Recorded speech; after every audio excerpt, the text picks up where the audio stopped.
Yeah, well, that's just like your opinion, man.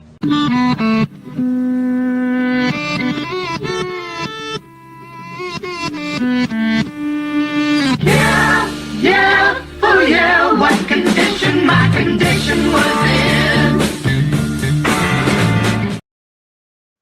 Alon, 35 years ago, Nickelodeon debuted Rugrats, Doug, and Ren and Stimpy.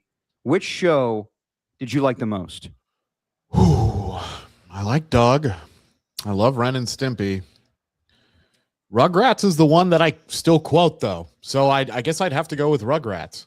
Yeah, I mean, Rugrats, all-time classic. And this happened exactly yesterday, 35 years ago. And I'm like, damn, I'm 35. And wow, all those shows were instrumental in my upbringing as far as being a youth and enjoying television and cartoons. And I mean, Rugrats, love Rugrats. Didn't love the all grown up version. Remember that? I do remember. So Tommy with the spiky hair. Yeah, they're in high school, right? They're supposed to be in high. Yeah, I watched maybe like a little bit of that because my sister's 5 years younger than me, so she kind of watched that a little bit, but it wasn't. Yeah, I couldn't get into it. It's weird. I mean, they're babies. In my mind, they're always going to be babies. Exactly. It's the whole point. The Rugrats. Doug, I mean, all-time intro and great characters. Skeeter. One of my favorite lines is Judy. I think Judy's the sister, and she's like, which one's Roger again? He's the blue one, right? Like they were self-aware of the different colors they were. Ren Stimpy, my mom was totally against. She thought it was demented and weird, and it wasn't supposed to be a children's show at first. And later on, it came back on Spike TV, and it was not a children's show. But I remember Happy Happy Joy Joy and a lot of weird shit on that show. But I can't say I grew up with Ren and Stimpy as much because my mom was like, "This is weird." Ren and Stimpy was something that me and my dad would watch together. And looking back on it, I wonder, was that a children's show? It was on Nickelodeon, so I guess it was. Yeah, no, it was not supposed to be. The other show, honorable mention here, Cow and Chicken. I don't know if you remember Cow that. and Chicken on Cartoon Network. Yeah.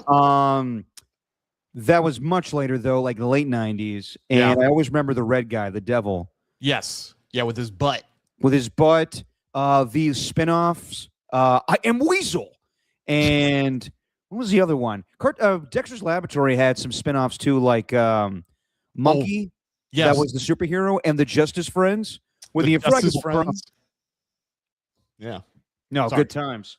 Yeah. Tacky in the chat here saying my mom didn't let me watch Ren and Stimpy, but they park me in front of The Simpsons. Yes, Simpsons.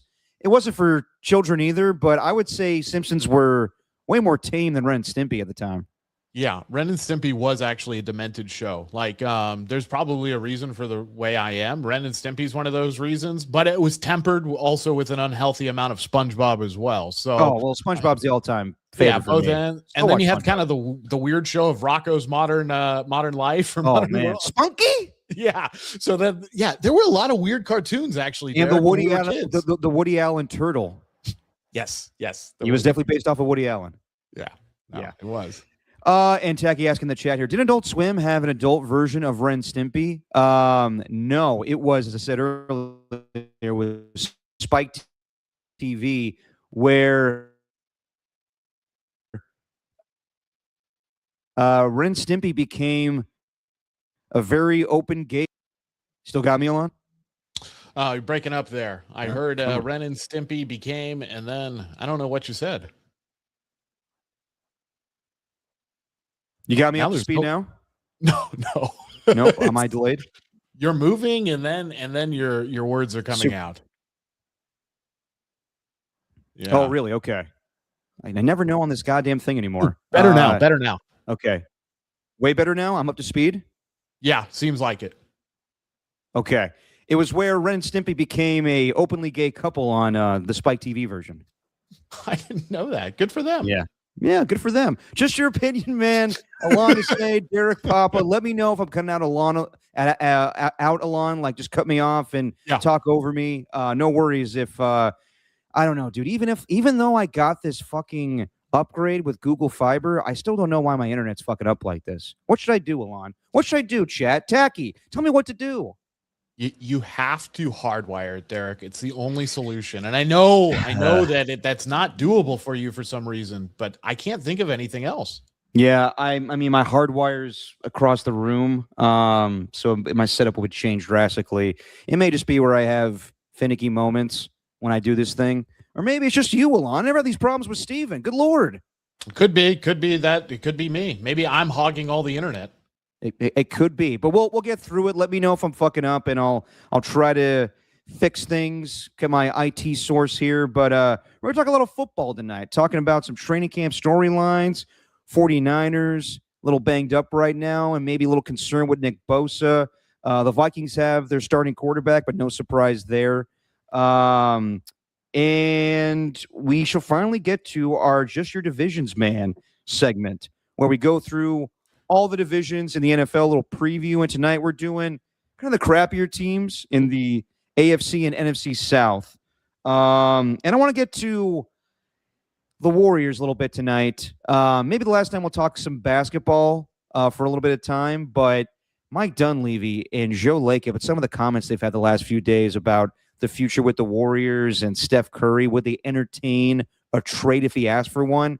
Don't know why they would even entertain talking about it, but let's start off with some training camps, some storylines of the 49ers. And yesterday, Kyle Shanahan said that Nick Bosa is week to week with knee tendinitis. This, of course, we're on the eve of them having a preseason game against the Tennessee Titans, and they had a joint practice yesterday. Sounds like there was 8 fights total. That might be an exaggeration, but it sounds like things were physical with Robert Saleh back in town. And Matt Mayoko, our guy, saying that the start of practice was an embarrassment for the defense. I'm sure that, Matt's been doing it for a long time now, and he's seen a lot of joint practices. Raheem Morris was motherfucking guys on the sideline, did not like the effort that Tatum Bethune was showing. But that's a new thing. There's joint practices. Before we get to the injuries and everything, Alon, just your thoughts on preseason games in relation to joint practices, where I think more coaches value that than the actual games themselves in the preseason. Yeah, I think because the rules are a little different during the joint practices, in some ways you're a little more protected, right, than you are in a preseason game. And in a preseason game, there's guys just flying all over the place, trying to make the team, and it's not as safe. But the intensity is almost at the same level in those joint practices. I think also because of the fact they're not televised, there's not a lot of readily available league-wide film on them. Yeah. I think that's another reason why the coaches really value them. So you have the multiple elements there, right? So you have a little bit more safety. You have a little bit more control of the environment. And I think those two things allow coaches to be more comfortable with them, and they feel like they get a lot of value out of it. And I think they also like it because it keeps the routine of training camp, but instead of going to war against your own guys, you're doing it against someone else, even though it's still not a preseason game. So I think they feel comfortable with it because of that. I think it's a good thing. I always think scrimmages are a great idea. Preseason has lost a bit of its luster and its reputation really over the past 10 or so years, probably from a safety standpoint. But I think the joint practices are still very beneficial for these teams. No, I think that there's more value in it than actually the preseason games because guys participate in the joint practices. Kind of like we've seen a lot of veterans sit out the last few days. But yeah, Sean McVay kind of changed everything 10 years ago. He was like, I'm not putting anybody out there during preseason games. But Alon, you're heading to a preseason game tomorrow. You're going to watch Fernando Mendoza up close and personal, right? Yeah, it'll be Fernando versus Carson Beck. So I think that's what the matchup will be. And I'm excited. Fernando has looked good in moments during training camp, but that's training camp. So I want to see what he looks like against another team, even if it is against guys who are probably projected not to be starters. However, the Arizona Cardinals are not a great team themselves, so they might play a lot of their guys who are going to play this year, regular snaps for them. But I'm excited about it. I haven't been to a preseason game since 2021 when the will Alon be rocking out to Abba Fernando. You know what? I didn't put those two things together when I saw some of those clips there, Ernie, last year when the Raiders were basically tanking for him. So it was a bit of a surprise. Yeah, Abba in Spanish. Yeah, Abba, very multilingual band. They can sing multiple languages. But The last time I went to a preseason game, Derek, was in 2021. It was the first event that they had football at with fans at Allegiant Stadium, so post-pandemic closure. And that was fun. Santana did the halftime show. He was great. And before that, I really had to think about the last time I went to a preseason game. And I think it was 2010, Derek. It was 2010, the 2009-2010 season. And the Raiders played the Saints, I believe, in the preseason. It was either 08, 09 or 09, 2010. And the Saints annihilated the Raiders like 40 to something. And it was horrible. But it was fun because me and a bunch of my high school friends, we got to sit in a box at the Oakland Coliseum and go on the sideline and see all the pros. So that was really cool. But yeah, so I don't go to a lot of preseason football. Long story short, I don't know about you, Derek. Are you a preseason football enjoyer in terms of going to the game? Yeah, sorry again. I might be on a little delay here, but I'll try to fix my internet as good as I can. I may have to do the hardwire thing tonight. But yeah, dude, preseason. I mean, I still watch. I'm very interested to see what happens with Fernando Mendoza tomorrow, and we'll get a full recap from Alon as he heads to Allegiant. We'll do that on Sunday. Probably late afternoon for that show. But want to get to the latest with the 49ers. As Kyle Shanahan said, Nick, is week to week with knee tendinitis. And you never want to hear that. And let me know, Alon. I can hear you. I heard everything my thing's you just totally said. Fucking up right now. But let me know if I need to come back into the Yeah, I think you need to come back in but because that was really stopping up quite a bit. Yeah, knee tendinitis. Kyle Shanahan downplayed that, saying that's a usual thing. Like guys coming back from ACLs. And also coming back all right. Yeah. So we are going to let Derek reset things here. I'm going to come out a little. I'm going to get out of here real quick and then jump back in. Sorry, guys. Alon, go ahead and take. Yeah, no, sounds good. So anyway, Derek's he's going to hardwire it. I have confidence in the young Derek Papa that he will hardwire the internet and get it fixed. But yeah, training camp, Niners, the big update, the big news is the Nick Bosa story. So Nick Bosa, knee tendinitis after, well, I guess you could say after ACL recovery that's what Kyle Shanahan said as Matt Mayoka reported it. But I mean, when there's knee tendinitis after, an ACL issue, I mean, I wouldn't call it after ACL recovery. I'd say he's still recovering. So just to really quickly kind of read you the report here, defensive end Nick Bosa remains sidelined with tendinitis in his surgically repaired knee. So it's the same knee. That's what Kyle Shanahan ended up saying on a Tuesday yesterday. And then, he's been on the injury report since August 5th. And he hasn't taken part really in any practice, team stuff. It's mostly just been rehab. He was doing some individual drills during the first week of training camp, but this is not good. And Shanahan did say it's just soreness, tendinitis, pretty normal thing with ACLs. But yeah, he said it's happened with 90% of the guys that they've had who have had ACL issues. But this is a massive, massive issue, guys, because this team, look, what has been the Achilles heel for this team? And I'll get to some of these things in the chat while I cover for Derek here. But what has been the Achilles heel of the Niners, right? The Niners have had some really damn good regular seasons. They've had some nice playoff runs, have made it to the Super Bowl. But what has kind of always been the thing that's held them back? It's been the injuries. So already you're having this with the Niners happen so early, and Bosa has been out for a long time. I mean, Bosa, his last game appearance was week 3 last year. So this is an issue for them. They're going to have to monitor it. I would not expect to see Bosa be a full participant really in anything, maybe until the season starts, as Derek joins us once again. So I was just going over the Bosa stuff and kind of what Kyle Shanahan had said on Tuesday, Derek, and just the fact that this has been the Achilles heel. I mean, no pun intended, but it really has been for this team, for the Niners. They've had great regular seasons a lot of the times under Kyle Shanahan.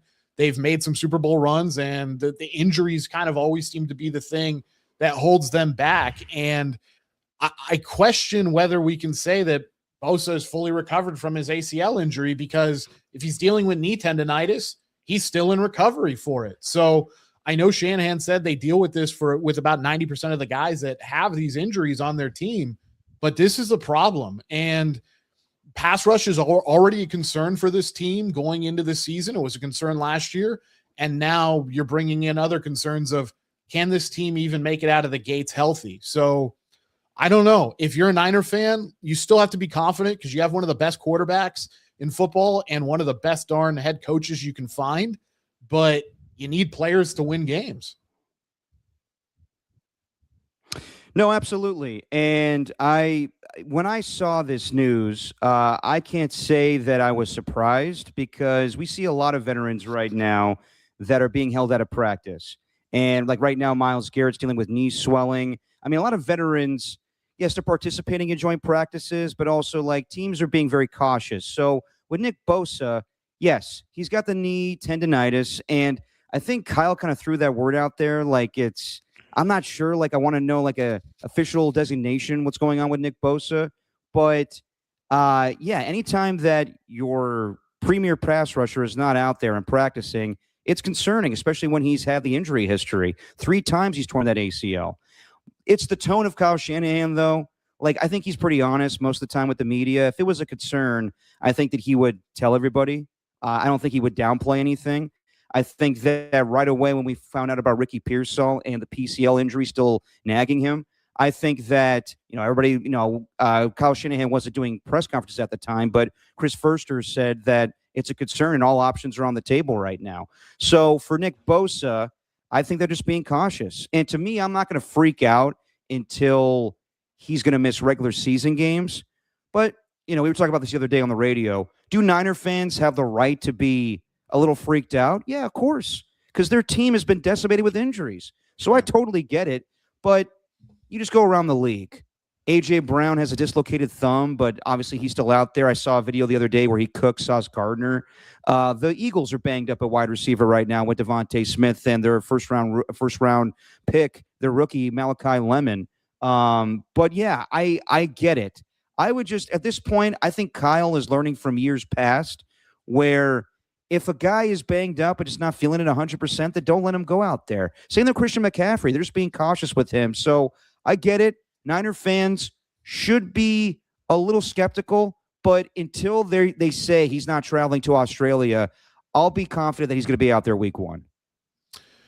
Yeah, I mean, I think that's not – I don't think you're being overly optimistic there. I think you're being pretty realistic about what's happening. So that's when I think the concern really – the panic meter has to start ramping up, is if he starts missing regular season games, especially if it goes longer than 1 or 2 weeks, then that is a major issue.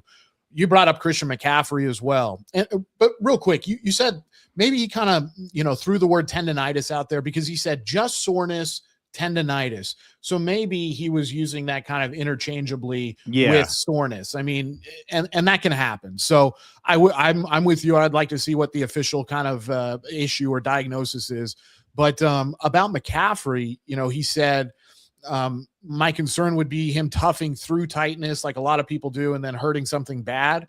So to me, that very much sounds like, and he said that's our concern as a team, so they can get him prepared for week 1. So that sounds to me like a guy who is kind of going to be, bubble wrapped a little bit going into the season, and that's fine.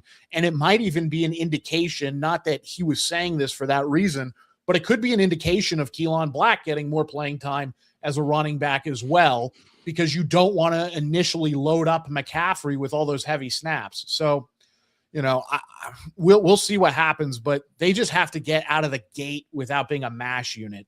That's really their issue right now. No, it's paramount they stay healthy. And, I mean, obviously it's going to be an uphill battle to begin with their division in the Rams and the Seahawks. Nick Bosa needs to be there, though. Like, that's where I'm not freaking out just yet, because as long as he's there week 1, then, okay, I'm hopeful that he'll be healthy the entire season. But it can't be just Nick Bosa. And honestly, they're putting a lot of pressure on a guy coming back from his 3rd torn ACL. And he cannot only be the main guy that rushes the passer. Yes, they got Osa Odigizua, and yes, they got Michael Williams. But who's the guy opposite Nick Bosa that's rushing right now? Like, Michael Williams is coming back from a torn ACL himself, and I don't know when he's coming back this season. Are they really relying on Romello Height to be their go-to pass rusher, a third-round draft pick? I'm still kind of baffled that they haven't gone out and get a veteran. I know that they were inquiring about Joey Bosa. Von Miller's still out there. And I know he's, 37 years old?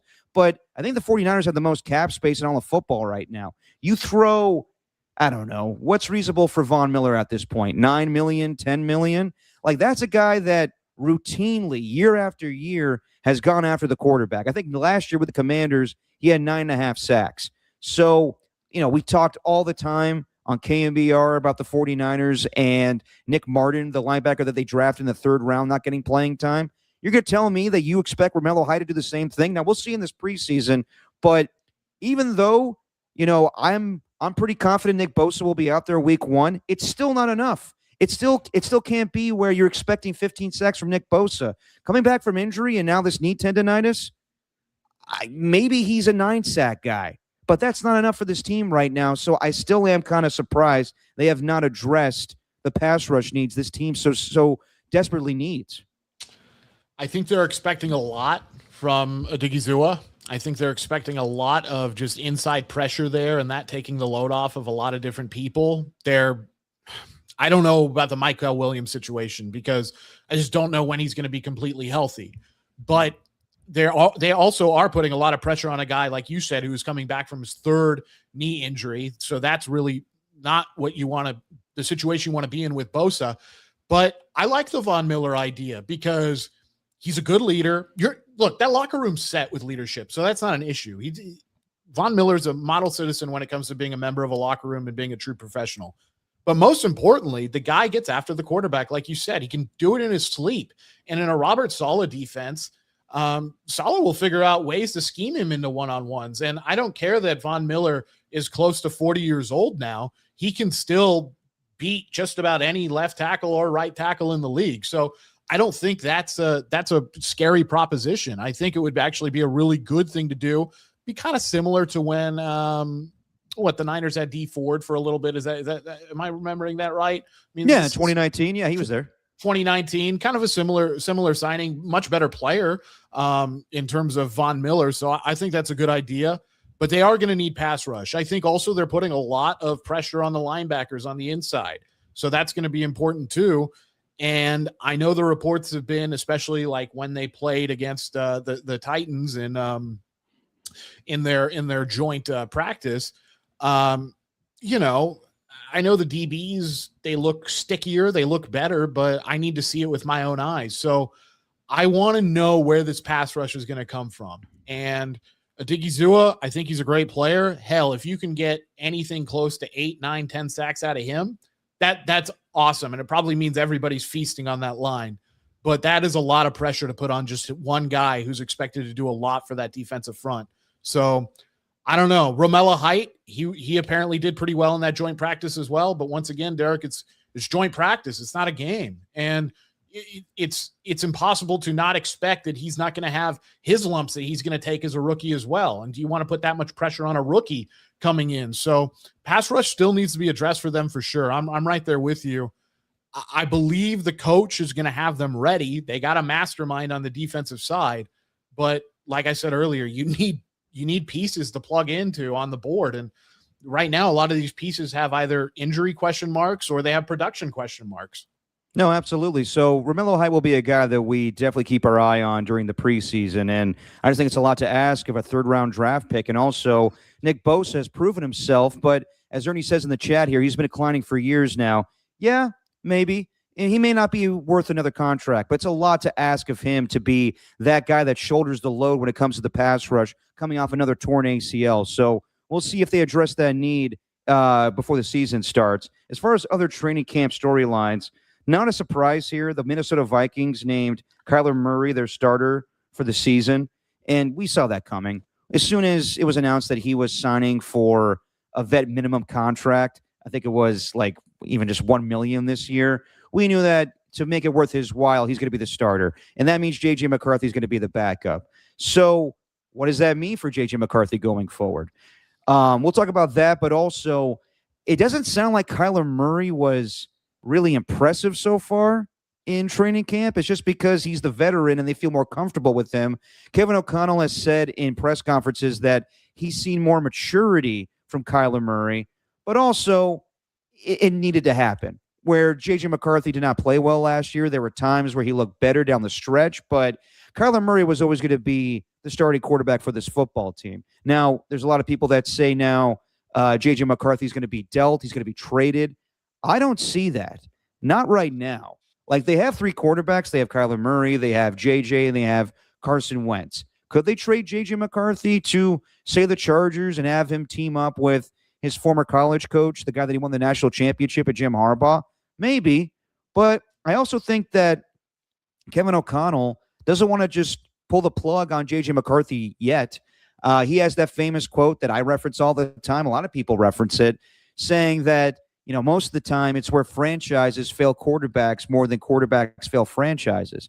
And I think that even though Kyler Murray's a starting quarterback for now, I think Kevin O'Connell wants to take his time with JJ and not just trade him away and say we failed on that one. Now, there have been examples in years past of, you know, the 49ers moving on from Trey Lance as soon as, you know, he lost the gig. There's also Anthony Richardson losing the gig to Daniel Jones. But what about the Carolina Panthers and Bryce Young being benched for Andy Dalton and then him getting the job back again? It may be where they slow play this with J.J. McCarthy, but yeah, he's not going to be the starting quarterback for now. But as Albert Breer said the other day, I think it's easier to go back to J.J. McCarthy than it is to go back to Kyler Murray. So I'm not surprised by this, but I'm also not saying the J.J. McCarthy era is over in Minnesota. No, they've invested a lot into him as a first-round draft pick, and I think he still has a good reputation over there in Minnesota. I think people understand, you know, coming off of it. Look, what he did in winning the national championship, then injury, then coming back, and then, yeah, they signed Kyler Murray, and we talked about it when it happened, Derek. As soon as they signed Kyler Murray, it was like, you're not signing Kyler Murray for him to ride the pine. You're signing him so he's going to play. It's just the way it's going to work out, and they feel like they have more time with JJ. And maybe this could turn out really fortuitously for the Vikings because, you know, they kind of string JJ along and then they're not ending up. And if they have a diamond in the rough, it's amazing to say that about a first round draft pick who won a national championship. But if they have a diamond in the rough, they're able to pay him not that crazy amount of money that all these top quarterbacks are going to get when they go to extend him. I think the other thing with Kyler Murray, this is what I'm really interested to see, and the Minnesota Vikings in particular. If he plays at the level that he's played during his career, especially the healthier seasons, but even some of the seasons where he only played 8 or 11 or 10 games or whatnot like that, if he plays at that level, the Vikings will win football games. He was just on such a god-awful team in Arizona, Kyler was, that it's really hard to judge him. I'm not going to say it's a Matthew Stafford, Detroit Lions type situation because Kyler's not that good in the NFL. We could all see it with Matthew Stafford. And there were some haters who didn't, but clearly if you were watching, you knew that that guy was a gunslinger and he knew how to get it done. But Kyler Murray has been a guy with a 2-to-1 touchdown interception ratio. He's still mobile as all get out. So I think with a better supporting cast around him and a hell of a couple of wide receivers, he can actually have some success there. What I wonder is if he's able to prolong that success, then what happens to JJ? Because then the real question is, do we ride it out with Kyler Murray, who, you know, is 28 now, and then let's say he stays there for a year or 2 years. He's approaching 30. Do you pull the plug on him and then go to hand the keys over to JJ? Or do you say, this is good enough for us to be competitive in our division, and we're going to roll with Kyler, and we're going to go back through the draft for another guy, and hopefully it pans out this time? Because that is a franchise-altering decision. If you stick with Kyler and there's a big drop-off, you're screwed, right? If you don't have JJ. If you get away from Kyler and he ends up being pretty good and JJ's not, you're also screwed. So, I mean, I think in the past, more coaches would lean towards sticking with the veteran and showing a lot of confidence there. But he's going to put them in a situation that Kirk Cousins put a lot of teams in, where he plays good enough on a better team where all of a sudden it's like, well, what the hell do I do now? Kind of like Tony Romo. What do I do now? I have a good quarterback, but maybe he's not good enough to keep going forward to where I want to get. But it's a big risk to go away from the guy who can put up good numbers. And I think Kyler Murray's going to do that in Minnesota if he plays to the same level he did in Arizona. Yeah, I mean, I think that Kevin O'Connell doesn't want to move on from JJ just yet. But last year, he was definitely more confident in Carson Wentz than he was Kyler Murray. Oh, sorry, JJ McCarthy, where it was that kind of weird, like, phantom IR stint for JJ McCarthy, even though Carson Wentz was getting his brains beat out by that offensive line. But yeah, if you move on from JJ and Kyler Murray's not good whatsoever, then you got to go to Carson Wentz maybe. I think it's a bad situation. So I mean, they very well could do this. If we get closer to the end of training camp and there's a deal in place where JJ McCarthy to be traded, wouldn't be surprised. But what's more likely to me is that JJ stays as the backup quarterback. He knows his role, and there's an opportunity for him to get the job back. And then Carson Wentz gets dealt to maybe like the Jets to back up Geno Smith because his former coach, Frank Reich, is there right now as the offensive coordinator. So we'll talk about it more as we get closer to the season, and we'll do a preview of the NFC North. But if you had to say today, Alon, who starts more games this season, Kyler Murray or J.J. McCarthy? Kyler Murray, because I think that team wants to win games, and I think Kyler Murray gives them a better chance of doing it. And it's going to be to the detriment of JJ's development, but I think Kyler's going to start more games. I think that they'll give him a grace period, but they could also struggle with Kyler Murray at quarterback. And I won't be the least bit surprised if it's not a good record the first 5 weeks of the season that Kevin O'Connell's like, okay, we tried this. It's not a long-term contract with Kyler. Let's bench him. Let's see what we got in JJ, and let's know what our quarterback situation is going into 2027. All right, last one in the training camp storylines. Quinnen Williams signed an extension with the Dallas Cowboys. 3 years, $105 million, $35 a year. He's not the highest paid defensive tackle, but he's in the conversation. And that makes sense. You are going to trade away Micah Parsons, and you're going to use those draft picks to get Quinnen Williams and other players right now. The draft picks that they had a year ago, Caleb Downs, and who's my guy? Malachi Lawrence, the pass rusher from UCF. So now, people are debating who won the trade between the Cowboys and the Packers for Micah Parsons. Let's give that some time because Micah Parsons could turn the Packers into a Super Bowl contender. We'll see what the Cowboys are at this season. But Quinnen Williams, yeah, you get him, trade him from the Jets. That's a good investment. But as in the grand scheme of things, as far as the defensive tackle market, this impacts Vita Vea, who's still not practicing with the Tampa Bay Buccaneers. And his stats in recent years are better than Quinnen Williams. But he's much older than Quinnen Williams. He's 31 years old. And he's still sitting out. All the reports out there from the Tampa Bay media say that there's no resolution in sight with Tampa Bay giving him a contract. I still think this is going to end with him being dealt to another team. But I don't think that Vita Vea should be paid in the same ballpark as a Jalen Carter or a Quinnen Williams or a Jeffrey Simmons. He's just not that type of player. He is closer to Dexter Lawrence, but Dexter Lawrence is a younger player. And he's not making top market. He's making $28 million a year. I think Vita Vea should be in the $25 million range. So, yeah, and when I saw that news, obviously that means that the Cowboys are investing wisely, but also it's going to impact Vita Vea, who is still waiting on a deal right now, not practicing with the Bucs. Yeah, I think this is going to show teams now what they are comfortable paying Vita Vea. It will give them a good idea of what the actual market price is for Vita Vea and his services.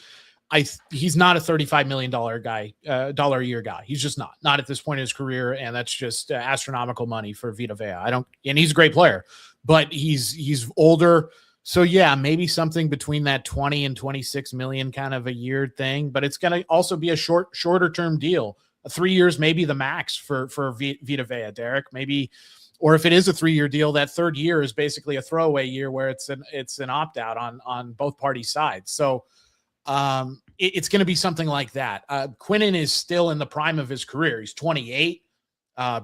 Obviously I'm, partial to him. He's a great player at Alabama. He was wonderful, but he's shown what he can do as a defensive lineman. He can play 3 technique. He can play 0 or 1 head up on the center. He can take on double teams like anybody else in the league and at a very high level as the other top nose guards and defensive tackles in the league. So I like the move that the Cowboys made, but for Vita Vea, I think this kind of shows the rest of the league now, okay, so if Quinnen Williams is getting that, Vita Vea is a guy who's now older who should probably get around $24 million a year. And I think Vita Vea should be happy with that too, especially at this point in his career. It'll kind of be one of his last big contracts that has some stability to it. And I think there are going to be teams now lighting up the phones saying, all right, Vita, I think we know what we can pay for you now. And are you comfortable with this? And I think he will be comfortable with it as well. But sometimes it takes for a big market move like that to kind of show what the other assets are worth, you know? And I think that's what happened with Quinnen Williams. And then side note real quick about the Micah Parsons thing. Yeah, that story's still being written, who's won that trade.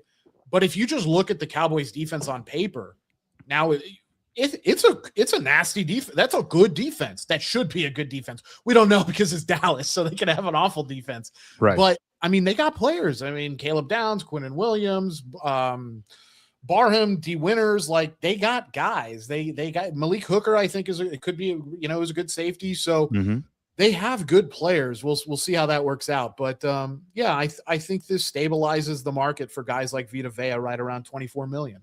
Yeah, and we'll see in time what the Buccaneers do. But let's dive into the Buccaneers along with every other team in the NFC South. Something we've done in years past. Just your divisions, man.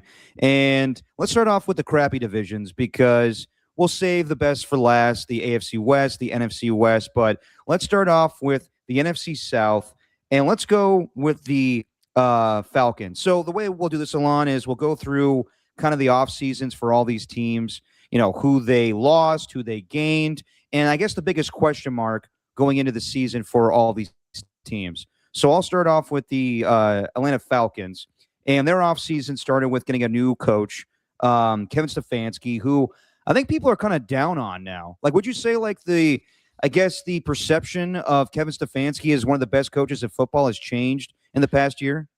Yeah, he's gotten away from the reputation that he was able to build for himself, like in Cleveland, and that shine that was there for a while has gone away. And so that's a hot seat candidate right there. And he doesn't have two out good the gate.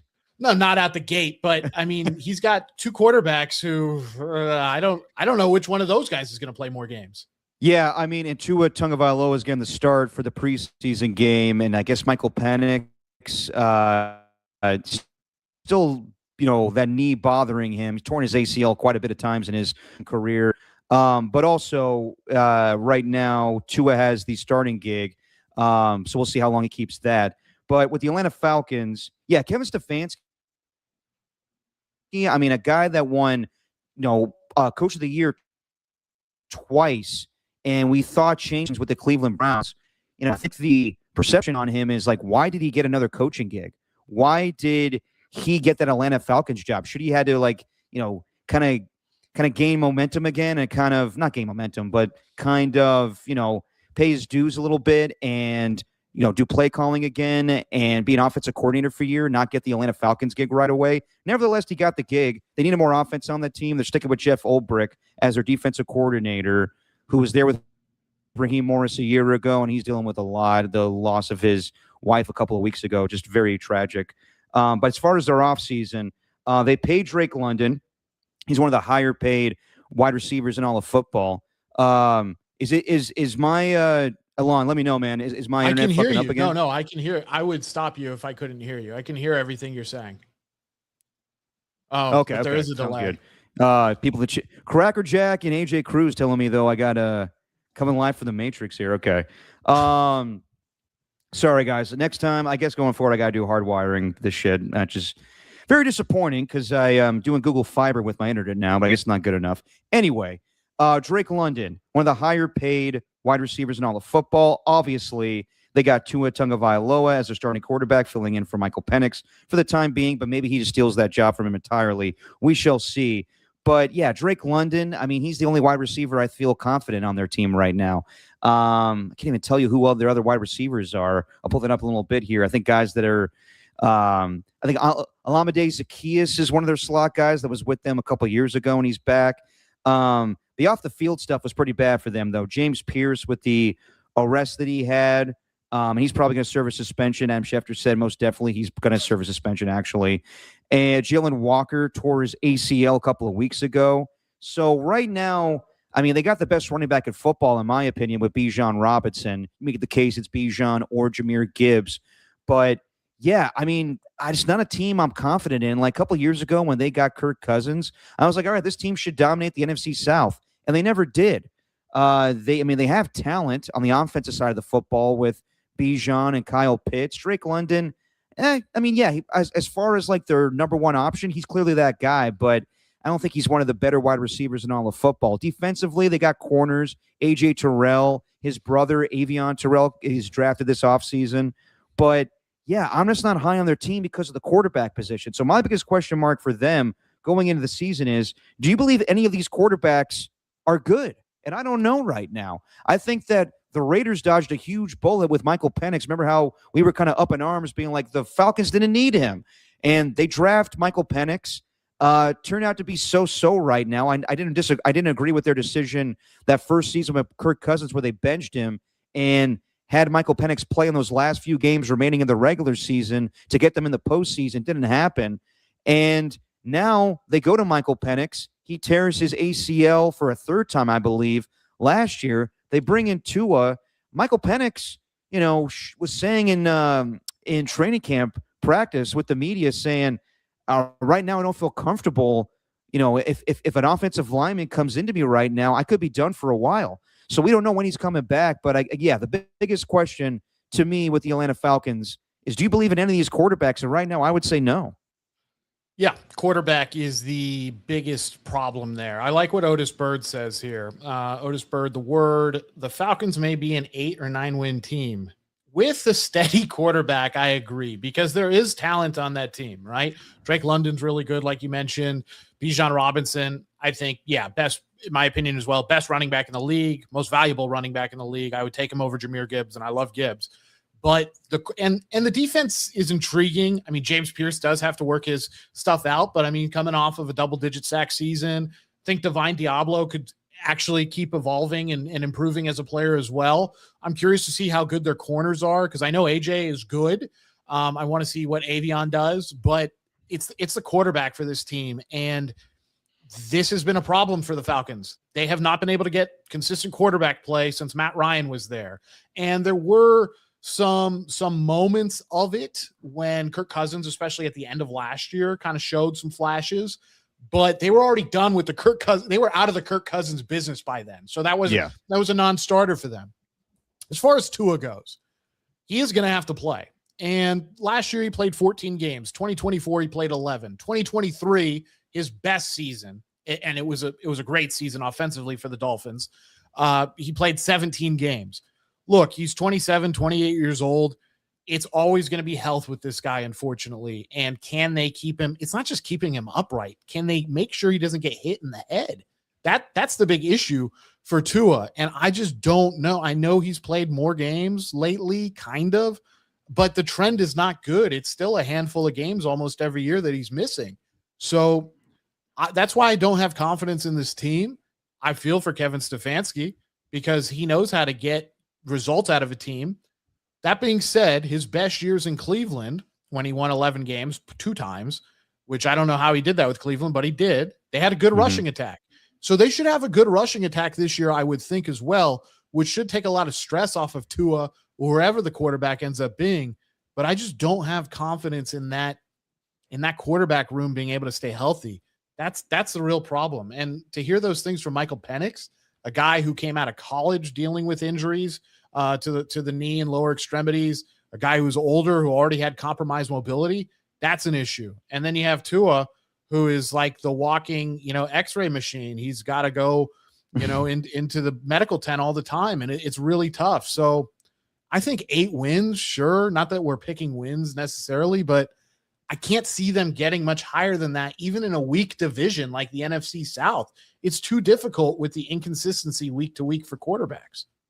No, definitely. And I think that the Tua skepticism is warranted with his play and his injury history. As AJ Cruz in the chat here says, I'm legit nervous Tua's still playing. Yeah, I mean, we've seen it with his concussions in the past here. So, yeah, sorry, things are slowing down for me right now. But, yeah, I'm not high on this team with all the injuries and the quarterback play. So we'll see how they finish in the NFC South. But that's the thing. The NFC South is so mediocre that they very well could win this division just because Kevin Stefanski might be the best head coach by default. Let's move on here. Here's a team I actually am high on in the New Orleans Saints, and their offseason consisted of Travis Etienne. What do you want to call him, Alon? Etienne? I just call him Etienne. That's what I've been calling him since college. So Travis Etienne. Oh, there's quite the delay here. It's all like a Creole pronunciation. Say again. Yeah, sorry. I said there is quite is fucking up. Yeah, there's quite the delay here. But yeah, Travis Etienne. Yeah. Travis Etienne as probably the biggest pickup that the Saints have had this offseason. As far as other moves they made, they picked up, well, they didn't pick up, but they brought back Cam Jordan, their longtime pass rusher. Also, I mean, pretty good wide receiver combination they got going on. We'll see here, but I was very intrigued with Jordan Tyson coming over from ASU. He's paired up with Chris Olave, who got paid this offseason, but ton of injuries in the NFC South right now in training camp. Brian Breeze, their defensive tackle, torn ACL. He's out for the season. But honestly, like when you look at this team as far as, who they got skill position wise and their secondary, their pass rush, they got Chase Young and Carl Granderson. I think I'm pretty high on the Saints. They finished third in this division a year ago, I believe. No, fourth actually, because there was a three-way tie with the Panthers, the Falcons, the Panthers, the Falcons, and the Buccaneers at 8 and 9. So they're playing with an easier schedule. I like Kellen Moore as a head coach. He needed to take his lumps his first year. And that team, I forget how many wins they had a year ago, but I believe they swept the Carolina Panthers, who won the division.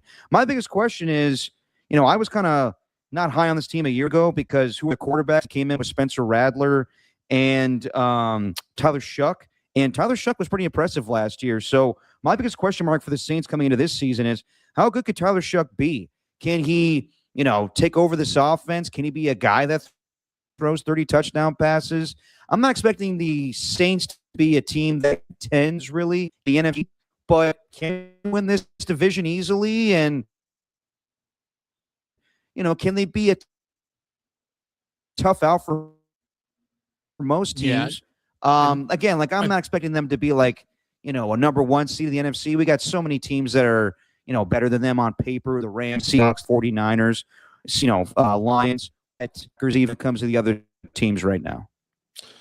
Yeah, I heard just about everything except for the very end there. And I know you might need to reconnect one more time, Derek, but I know that we're not expecting Tyler Shuck to maybe be that 30 touchdown guy, but he showed flashes last year and they must have confidence in him with the massive extension to Chris Olave. I think that's super important.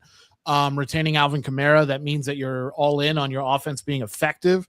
I like getting Travis Etienne. I like the tight end they were able to pick up out of Georgia, Oscar Delp. That's a good pick as well. And you mentioned Jordan Tyson. That's interesting. The defense is kind of what worries me. So Brian Breezy out. That sucks for them. Demario Davis not there anymore. So Caden Ellis is now taking over as I guess the signal caller, that Mike linebacker there. But their defense didn't get a lot of changes. They did get Christian Miller, which I think is a good pick, but it's just rough. And Christian Miller, good player at Georgia, so we'll see what he's able to do. But they have an easy division. Let's put it this way for everybody who's here. They were 6-11 last year, right? And that's with breaking in a new quarterback, basically, and then playing kind of musical chairs with who the quarterback was, whether it's Rattler or Shuck. If Shuck can play at the same level and continue to impress and to continue to get better, then they can be a good team because their schedule is not bad at all. Like, I'm just going to go down it, right? Detroit Lions, they open up with. They're going to lose. Baltimore Ravens, they'll lose that game. Las Vegas Raiders, that's probably a 50-50 game there. Atlanta Falcons, 50-50 game because it's another NFC South opponent. The Raiders are so bad, they should be in the NFC South. Minnesota Vikings, probably an L. New York Giants, that's not a bad game. Pittsburgh Steelers, who knows what they're going to look like. I'm assuming Aaron Rodgers is going to be decent, though, this year. Cleveland, not good. Carolina, their own division, could split with them again. Chicago, loss. Cincinnati with Burrow, loss. Green Bay, they will not beat Green Bay. Carolina Panthers, so more of their division again, and then Arizona, Atlanta, Tampa Bay. So like their schedule's not bad. They're very capable of winning 8 or 9 games.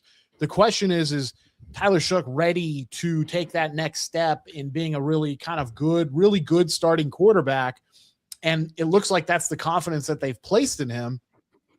And I think that Kellen Moore, as the offensive, as the head coach and offensive play caller and all those things, he should be pretty confident as well. So offensively, they should be pretty potent, especially against bad teams. And there's a lot of bad teams in their division. They arguably might be one of them. But my question is what they do against some of the other ones. I don't think they're going to beat teams like the Lions or the Ravens, Derek, who they open up back-to-back. This team's going to start 0-2, I think, out of the gates. But they can make up a lot of ground by playing their own division, and that's important for them. But I don't know about their defense. Their defense didn't really make any changes, so this could be very tough for them. But they should be better than the 6-11 they were last year. I think that's a very safe thing to say. No, I would agree. I think they're going to make improvements. And again, guys, apologies for my internet. Going forward, I'm going to make a lot of updates on this thing and probably hardwire going forward. So apologies once again. But yeah, I think the Saints will improve. Just a matter of, will they improve enough where they win this division? And I think they have the talent to. I'm not buying, the Buccaneers this year. We'll get to them. We'll get to them in a little bit here. I'm not buying the Falcons. And I think the Panthers, on paper are a good team, but I don't know if they improved enough this offseason, or I think they could win this division. Let's move on to another team in the NFC South, the Buccaneers, and the gigantic loss with Mike Evans leaving this offseason after 14 seasons there, Hall of Famer.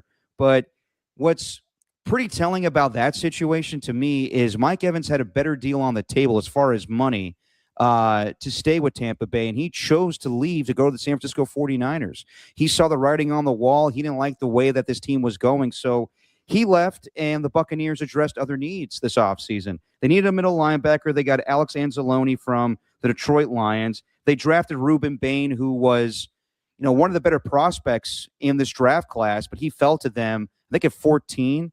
A guy that kind of like the same career path as a Warren Safford back in the day, where he was a Miami Hurricane, was a part of the national championship team, didn't win it, but he falls to them, could help their pass rush. But to me, the biggest problem is all the pressure they have. Todd Bowles, a lot of people say that he's on the hot seat, and I would agree. And, Baker Mayfield playing out the final year of his contract. Same thing with Vita Vea. We talked about it earlier. It's just that the question I have for this team is, what kind of Buccaneers team are we going to see? Are they going to be the team that started 6-2 and look like one of the better teams in all of the NFC? Or are they going to be the team that finished 8-9?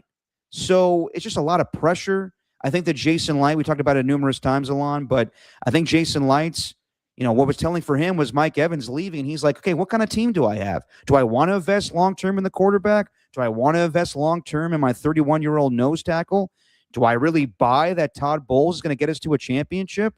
And he's going to let it play out this year. But the truth is, the last few years, they've competed for the NFC South or won it with a record of 9-8 or 8-9, even with Tom Brady. And the truth is, they're good enough to win this division, but are they good enough to win against the other teams in the NFC? And the answer is probably not. So I'm not buying the fact that I'm just not buying that they're going to be the same old Buccaneer team. There's so much pressure on this team where I think they're probably going to look like the team that finished 8-9 in the end.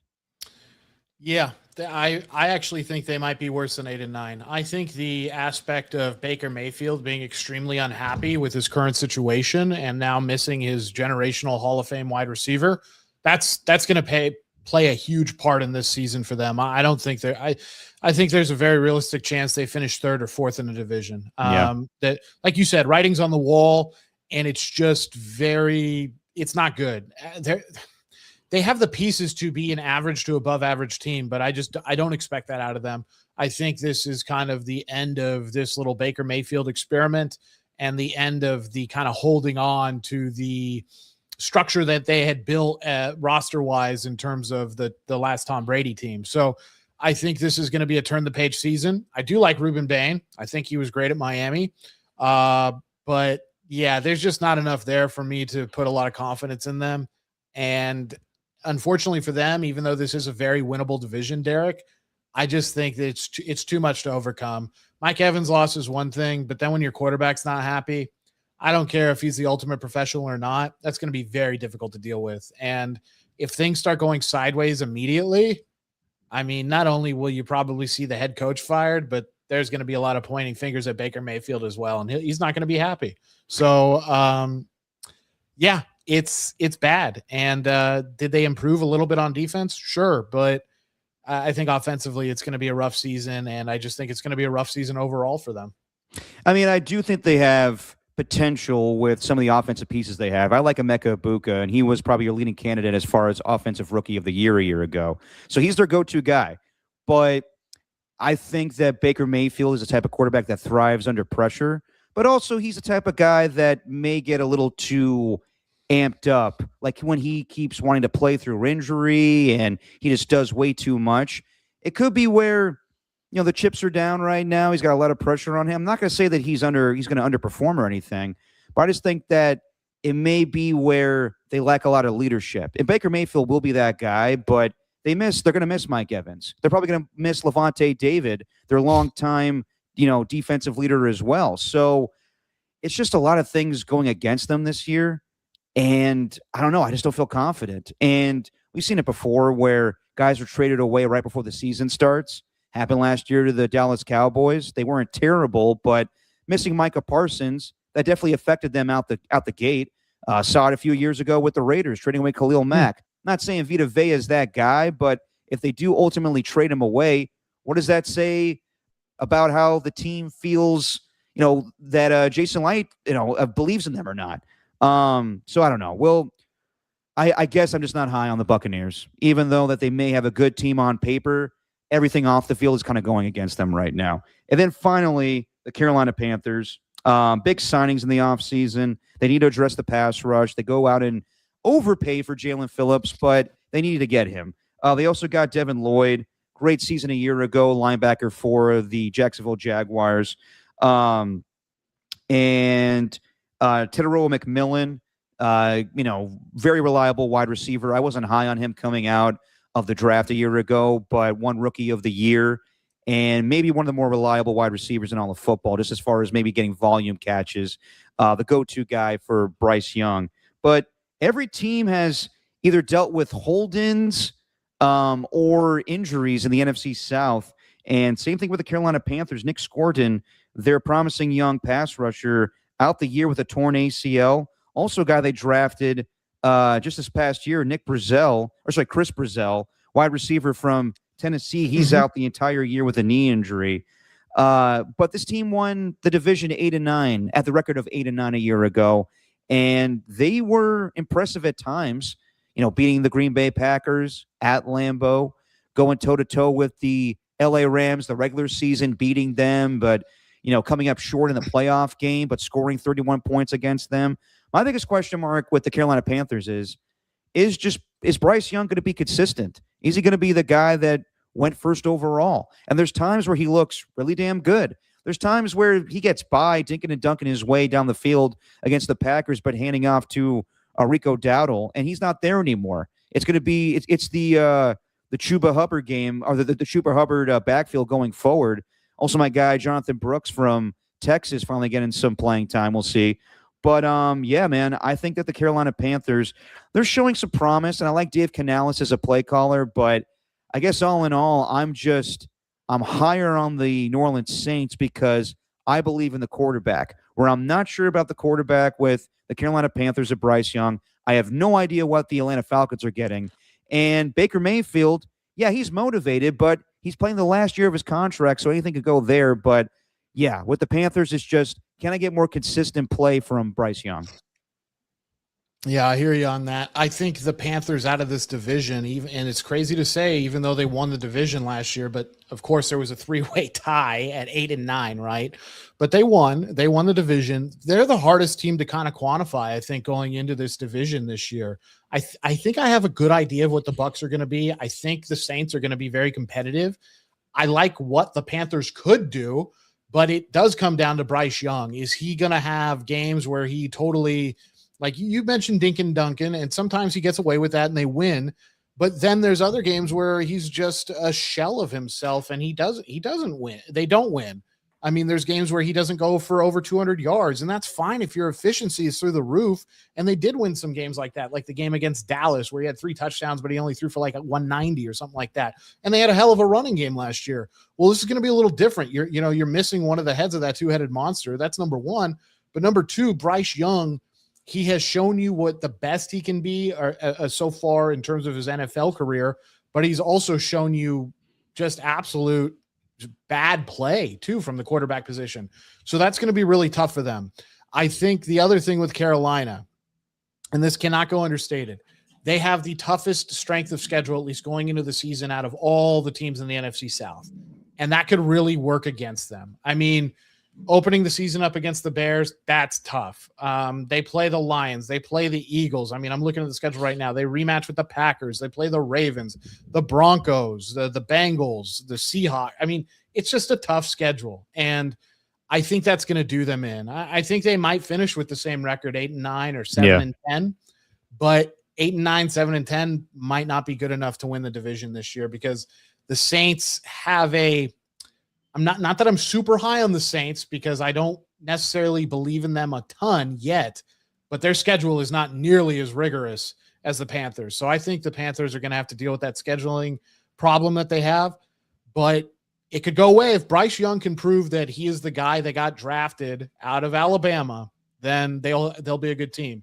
If he's playing the way that he's played so far his career, even last year, which was the best year of his career, they're going to be a team that has to win defensively. They're going to be a team that has to shut other teams down and hope Bryce Young can do enough along with the running game to get them in positions to win. And it'll be a lot of grinding close games. And that's just the way their team is built as of now. But who knows? You never know. Bryce Young could take another step.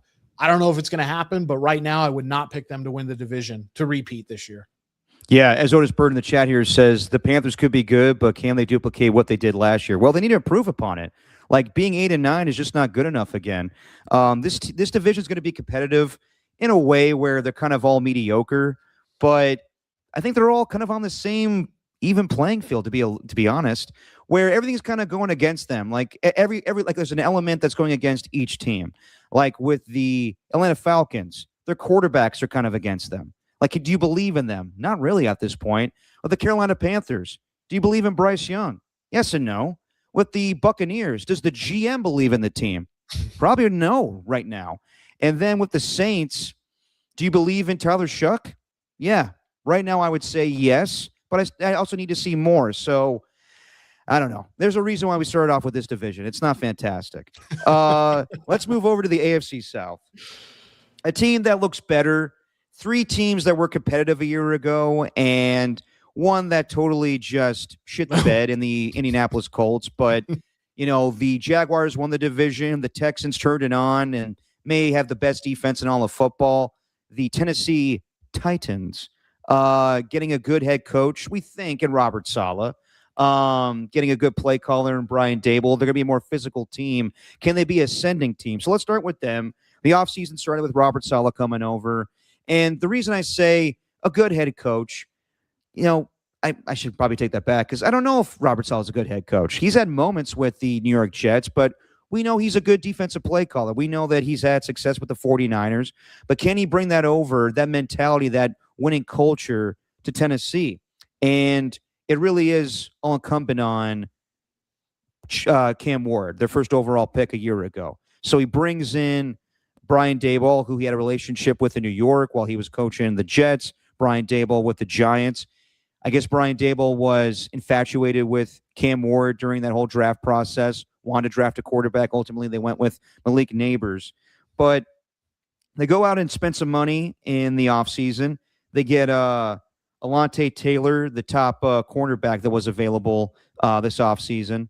And also they add to the receiving core. They already have, I'm blanking on my guy's name, Calvin Ridley. They also got Wendell Robinson in free agency, a guy that Brian Daboll is familiar with the New York Giants. But they drafted, kind of a surprise, Carnell Tate, 4th overall from Ohio State. He was my favorite wide receiver in this draft class. Jordan Tyson right behind him. They also drafted Keldrick Falk, a guy that we talked about a lot, who could be a pass rusher / defensive tackle. I think he's close to, I want to say like 280. So he was an interesting prospect coming out. Versatile pass rusher, or defensive lineman, I should say. They paid Jeffrey Simmons. They traded for Jermaine Johnson, that Robert Saleh knows, for the New York Jets. I guess my question is, will we see Cam Ward grow in year 2? We saw promise at times. We saw inconsistent play, but is he going to grow under a Brian Daboll offense? And really, will the Titans be a physical team out the gate? Like, we know the type of play that Robert Saleh wants to bring over from his days with the Jets and the 49ers. I think they'll be a team that you don't want to play. Like, you know what the funny thing is, the irony? Remember that clip from Hard Knocks a couple of years ago, Alon, where the Jets were on Hard Knocks with Aaron Rodgers, and Robert Saleh had that quote when he's talking to the whole team, the auditorium, and he's like, you know what the biggest insult is when a team comes to you, like a head coach comes to you after a game, and they say, man, you guys are hard to play. And then Robert Saleh's mentality is, fuck you. I want to beat your ass. Don't tell me like I'm a hard team to play, but we're not going to beat you in the end. I don't want that. So it could be where they have to crawl before they walk. They have to learn how to be a team that consistently wins. But I think out the gate, they'll be a team that establishes physicality and they want to run the football. But it really will depend on Cam Ward taking that next step in his progression as what we expected him to be as a good quarterback. One thing I really like about Daboll being there is that Brian Daboll does have experience working with some better quarterbacks and has been able to get good things out of quarterbacks that have either shown in the past that they weren't very good, have put bad tape out there basically, and he's been able to get good things out of them. Like, Jackson Dart, Daniel Jones, for instance, obviously worked with Josh Allen, and then at Alabama, he had Hurts and Tua. So like, he's had guys that he's been able to work with and develop and help get better. I think it's going to be really important for Cam Ward, and this is going to be important for Carnell Tate too. But Cam Ward needs to develop the I'm always looking at Carnell Tate kind of style of quarterback play. I'm not saying that he should shut down the rest of the field and just look that way. Of course, I'm not saying that, but he needs to be looking Carnell Tate's way all the time. That guy needs to get so many targets because he's that darn talented, and what a draft pick by them. But it will make life easier for Cam Ward. And I feel bad for Cam Ward because he's on a team that didn't have a lot of talent last year. So I like what Robert Saleh was able to do, similar to what Vrabel did in terms of, okay, how do I get this team competitive at least? I'm not trying to fix everything at once, but how do I get it competitive? Okay, I'm going to bolster the roster. I'm going to make it better, and I'm going to re-sign my best players, right? So that's what they did with Simmons, the defensive tackle. So I think that's great. I think the defensive line's very strong. I think it's going to be awesome. But yeah, Cam Ward, how fast is he able to develop this connection with Carnell Tate? I know they have Ridley. I know they have Wan'Dale Robinson, who they are able to pick up as well, but it's tough. Now, if the question on this team, I think, is going to be offensively, because defensively, I think they're going to be really, really a tough team to play, like you said, Derek. Mm-hmm. But offensively, are we going to see Cam Ward develop and it's just, okay, he just needs more weapons? Or are we going to see a Cam Ward where we look at it and go, you know what, whether it was last year kind of ruining him or this year he's not off to a great start, it's just not working out, we need to figure something else out or figure out a way to protect him with a better running game? Mm-hmm. We could see that too. So I think we're going to see improvement out of this team because I think they have a competent head coach who's an expert at one side of the football. But offensively, there's a lot of question marks. There are a lot of, and I like Latham. They were able to have him at the right tackle, but there's a lot of question marks, Derek. And I hate to make it as simple as it's the quarterback, but with these younger guys that have had ups and downs, or downs mostly in Ward's case, I need to see it. And if I don't see it, then it's like, great, there's a lot of things to address. If he ends up being pretty damn good, then you can start thinking, okay, maybe we just need a few more weapons. Maybe we need to bolster this, and then we're pretty good in the division. But this is a tough division for them to get better in. I mean, there's a couple of teams in there that had double-digit wins. So, yeah, I'm not expecting much. maybe double their win total, 6 wins, because I think Robert Saleh is worth an extra 2 to 3 wins this year for them. Yeah, absolutely. I think that they'll improve. It's just a matter, are they actually contending for the AFC South? Probably not this year, but it's where, as I said before, the culture will be established. It's where winning ways will come into play. Can they upset a few teams? Can they knock off their division opponents? Can they, knock the crap out of CJ Stroud or Trevor Lawrence or Daniel Jones? And then, next year, yes, Robert Saleh will be pissed off that opposing head coaches say, you guys are hard to play, but next year we're going to beat your ass. Moving on here, let's go to the Colts. Same kind of deal with the Buccaneers, where they had a great start. They were 8-2. We thought they were the best offense in all of football. They looked like they were going to just walk through the rest of the AFC South. And then Daniel Jones tears his Achilles. They had some issues beforehand. I think they got beat by more physical teams, but the Achilles tear to Daniel Jones just ruined their season. So they signed him to a contract this offseason, 2 years, $44 million. He's cleared from his Achilles injury. Michael Pittman gets traded away to the Pittsburgh Steelers, and that had to happen after they give a big-time contract to Alec Pierce. Jonathan Taylor just signed a contract. We talked about it last podcast over the week or last week, as all those running backs are getting deals. Kind of relatively the same team. Yes, they lose Michael Pittman. They kind of have the same guys on defense. They were trying to get Trey Hendrickson as Lou Anarumo as the defensive coordinator there still. They didn't make big changes with the coaching staff or really losing any guys. They didn't have a first-round pick because they made the deal for Sauce Gardner. So my question is kind of the same deal with the Buccaneers. Are they more the 8-2 team or the team that lost 9 straight? It was fun to see Phillip Rivers come back from retirement and be the gunslinger out there and have that game against the 49ers. But they didn't win a game with Phillip Rivers. Is Daniel Jones going to look spry? Is he going to be the Daniel Jones we saw a year ago? And how much confidence they have in Daniel Jones to be their franchise quarterback for more than just, this year? It's very similar to the Buccaneers, where Jason Light's not on the hot seat, but you best believe Chris Ballard is. He said during training camp, I don't know if I entirely believe this, but someone asked him, if they gave you a contract extension, would you sign it? He goes, no, we need to win this year. Well, yeah, job security is great.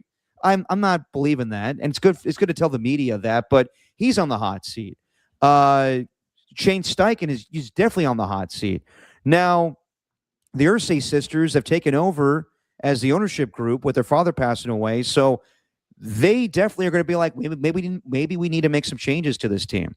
So, yeah, I think that they have the potential. We saw it last year with the 8-2 start, but a lot of pressure on this team, and I don't like their schedule. So it gets easier as the year goes on, but out the gate, it's tough. They have to play the Ravens. They got to go on the road to play the Chiefs on Sunday Night Football. So it could be where they struggle and they make a change early. But, yeah, a lot of pressure on the Colts to start right this season.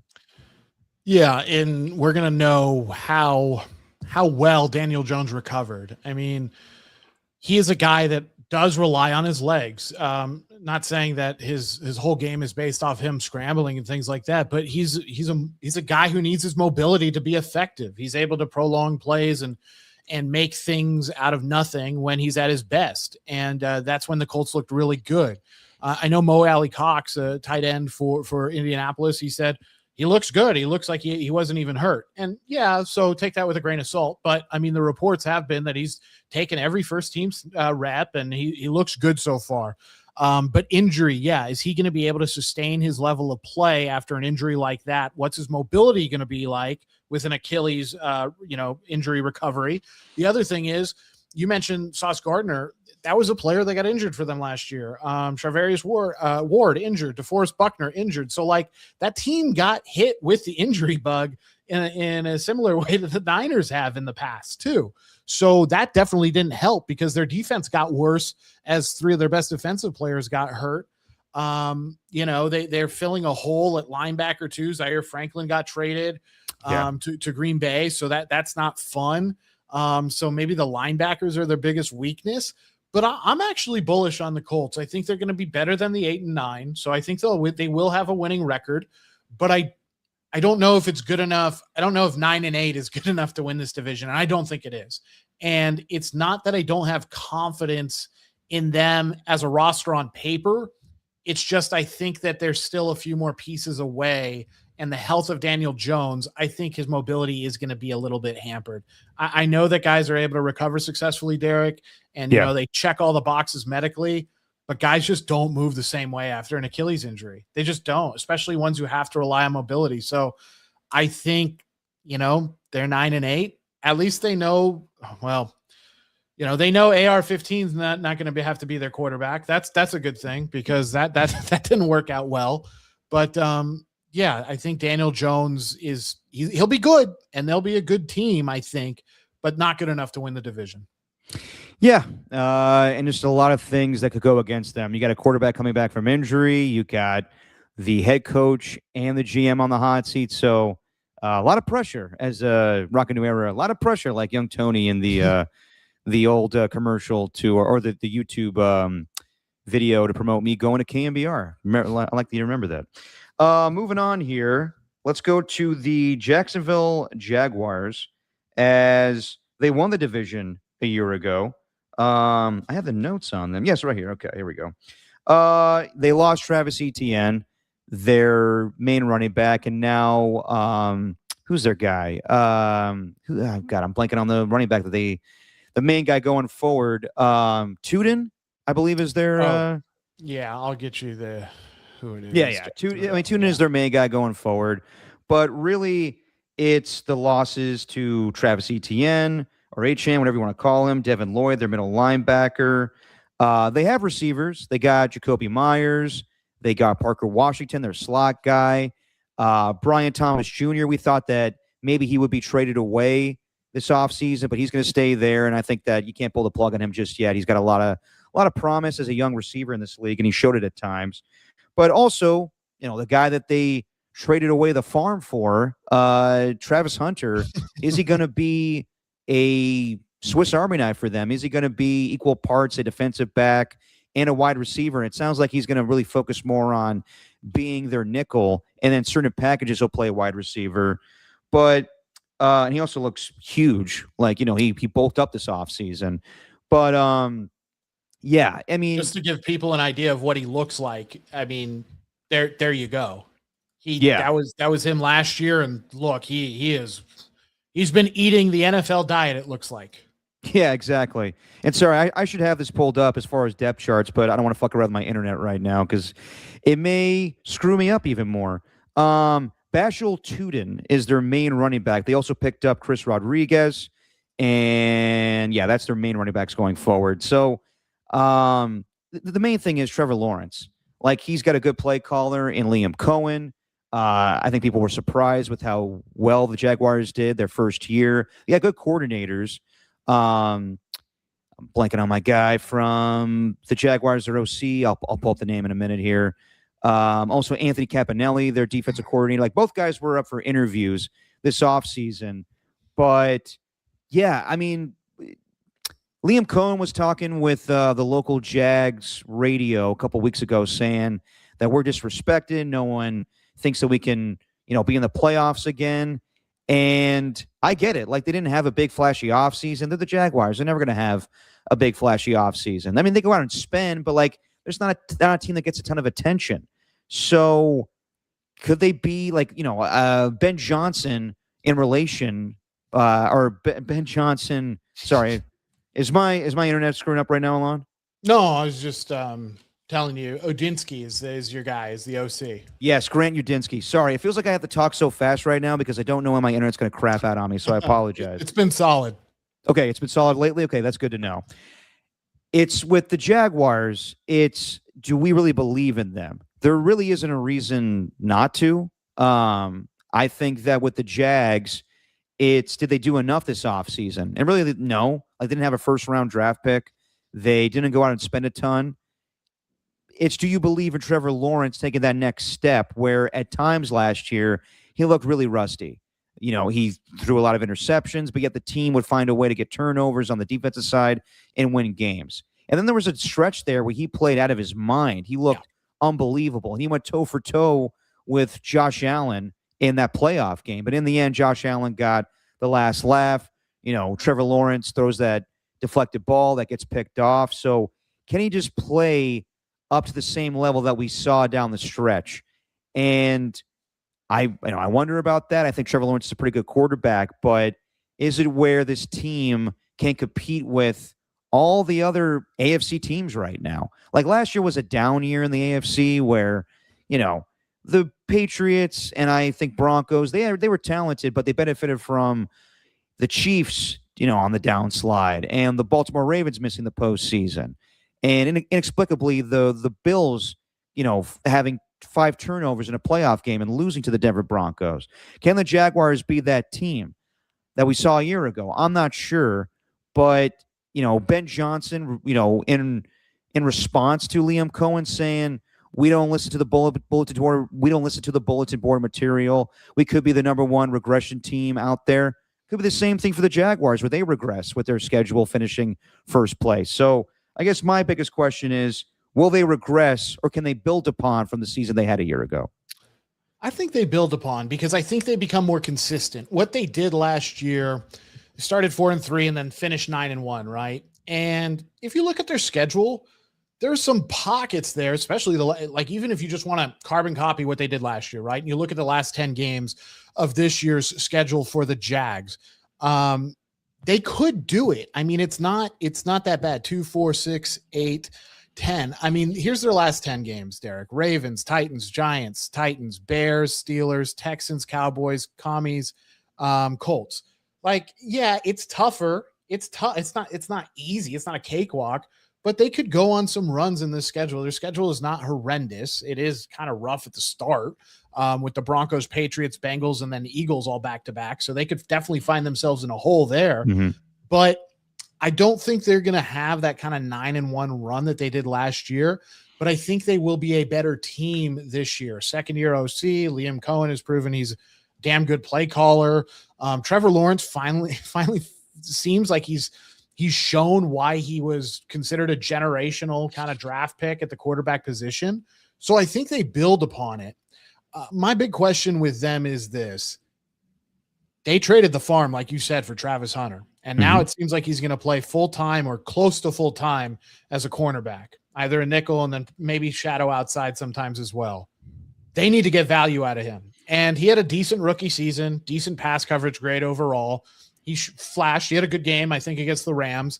But is he worth it? Did you sink your franchise in a way, dedicating all those assets to getting a guy that you thought might be some type of two-way generational player, and instead he just ends up being a pretty good corner? And if that's the case, good corners are tough to find. So that's fine, but you got to get production out of him. So I think they're going to be good. I don't think they will win necessarily 13 games again because it's going to be hard to go on that run.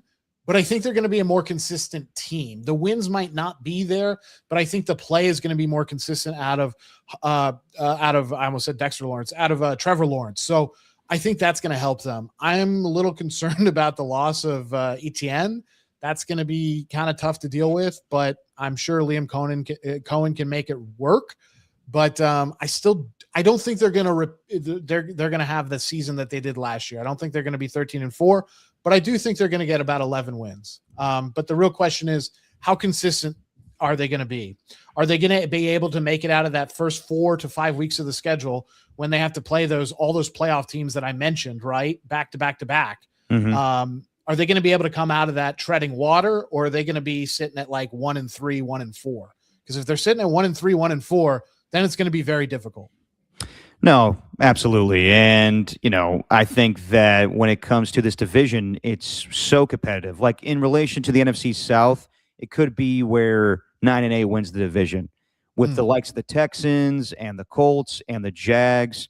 They're going to have their work cut out for them. So can they just build upon the season they had a year ago, or will they regress? And naturally, like when you finish first in your division, you're going to have a tougher schedule. So yeah, they probably will regress, but can it be where Liam Cohen and Grant Udinski, the guy I forgot earlier, and Anthony Campanelli, can the coaching set themselves apart from the other teams in that division as well?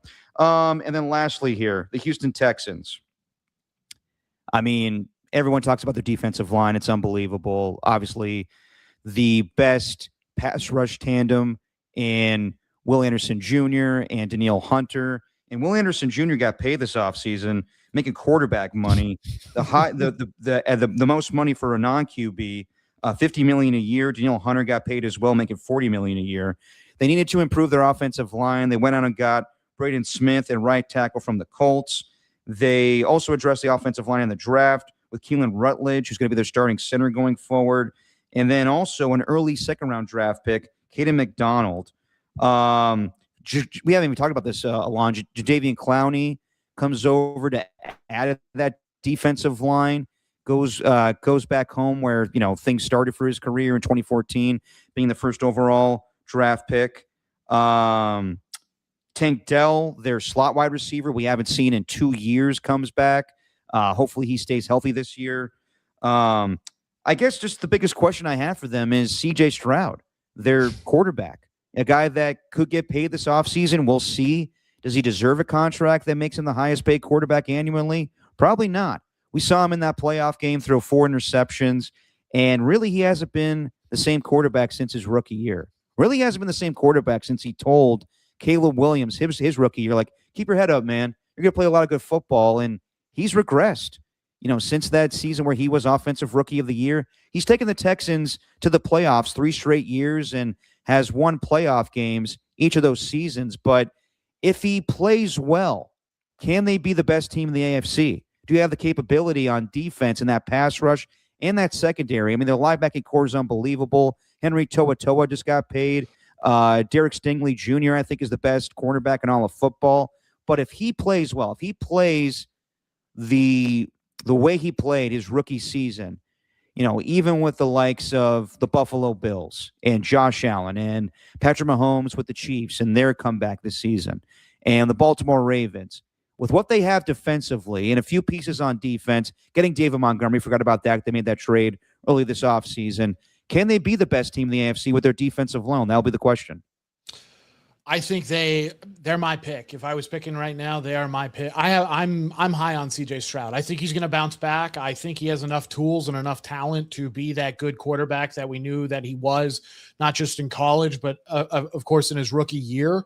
He's had his moments of regression where it seems like he can't get anything right, and that the Texans have won in spite of him much of the time over the last few years. So that is definitely a reality that they're living in, and it's true. You have to admit it, even if you're me and you're high on CJ Stroud. So this is a prove-it year for him for sure, but I think he'll get it done. I think he also realizes when they went to Davis Mills and that worked for them, that he's not exactly safe. He needs to prove that he is the guy going forward. He is their long-term franchise quarterback. I look at this team though, Derek, and yeah, maybe there's some questions offensively outside of Stroud. I do like the Montgomery pickup. I think Jaden Higgins is a weapon who needs to continue to develop. I think he's a good player, big 6'4" wide receiver who's able to, get a handful of touchdowns last year. I love what they did for the offensive line, getting Wyatt Teller. I know it's a bit of a, head scratcher getting Rutledge, but I think that's going to work out for them at center. So I want to see offensively what the other supporting cast look like around Stroud, because I actually think he's going to have a bounce back season. I look at their defense though, and on pay, I mean, one of the best defenses in the league. And I don't think there's a doubt about that. Will Anderson Jr., incredible. They got stars at every level, right? They got Stingley, who you said is probably the best cornerback in the league. Mm-hmm. I put him up there right there with Christian Gonzalez. I like Gonzalez because of the wingspan a little bit. Stingley's amazing as well. Henry To'oTo'o, I think, is one of the best stories of a guy who grinded in college and was NFL ready when he came out, whether he was at Tennessee and then Alabama and then going to the NFL. He's been just a great linebacker, and I really liked him, and he's a good player. Al-Shair, another good player. Rankins. I mean, they got guys on defense. Their defense is going to be very, very stout, tough to deal with. I think they are going to have the best defense in that division and one of the best defenses in football.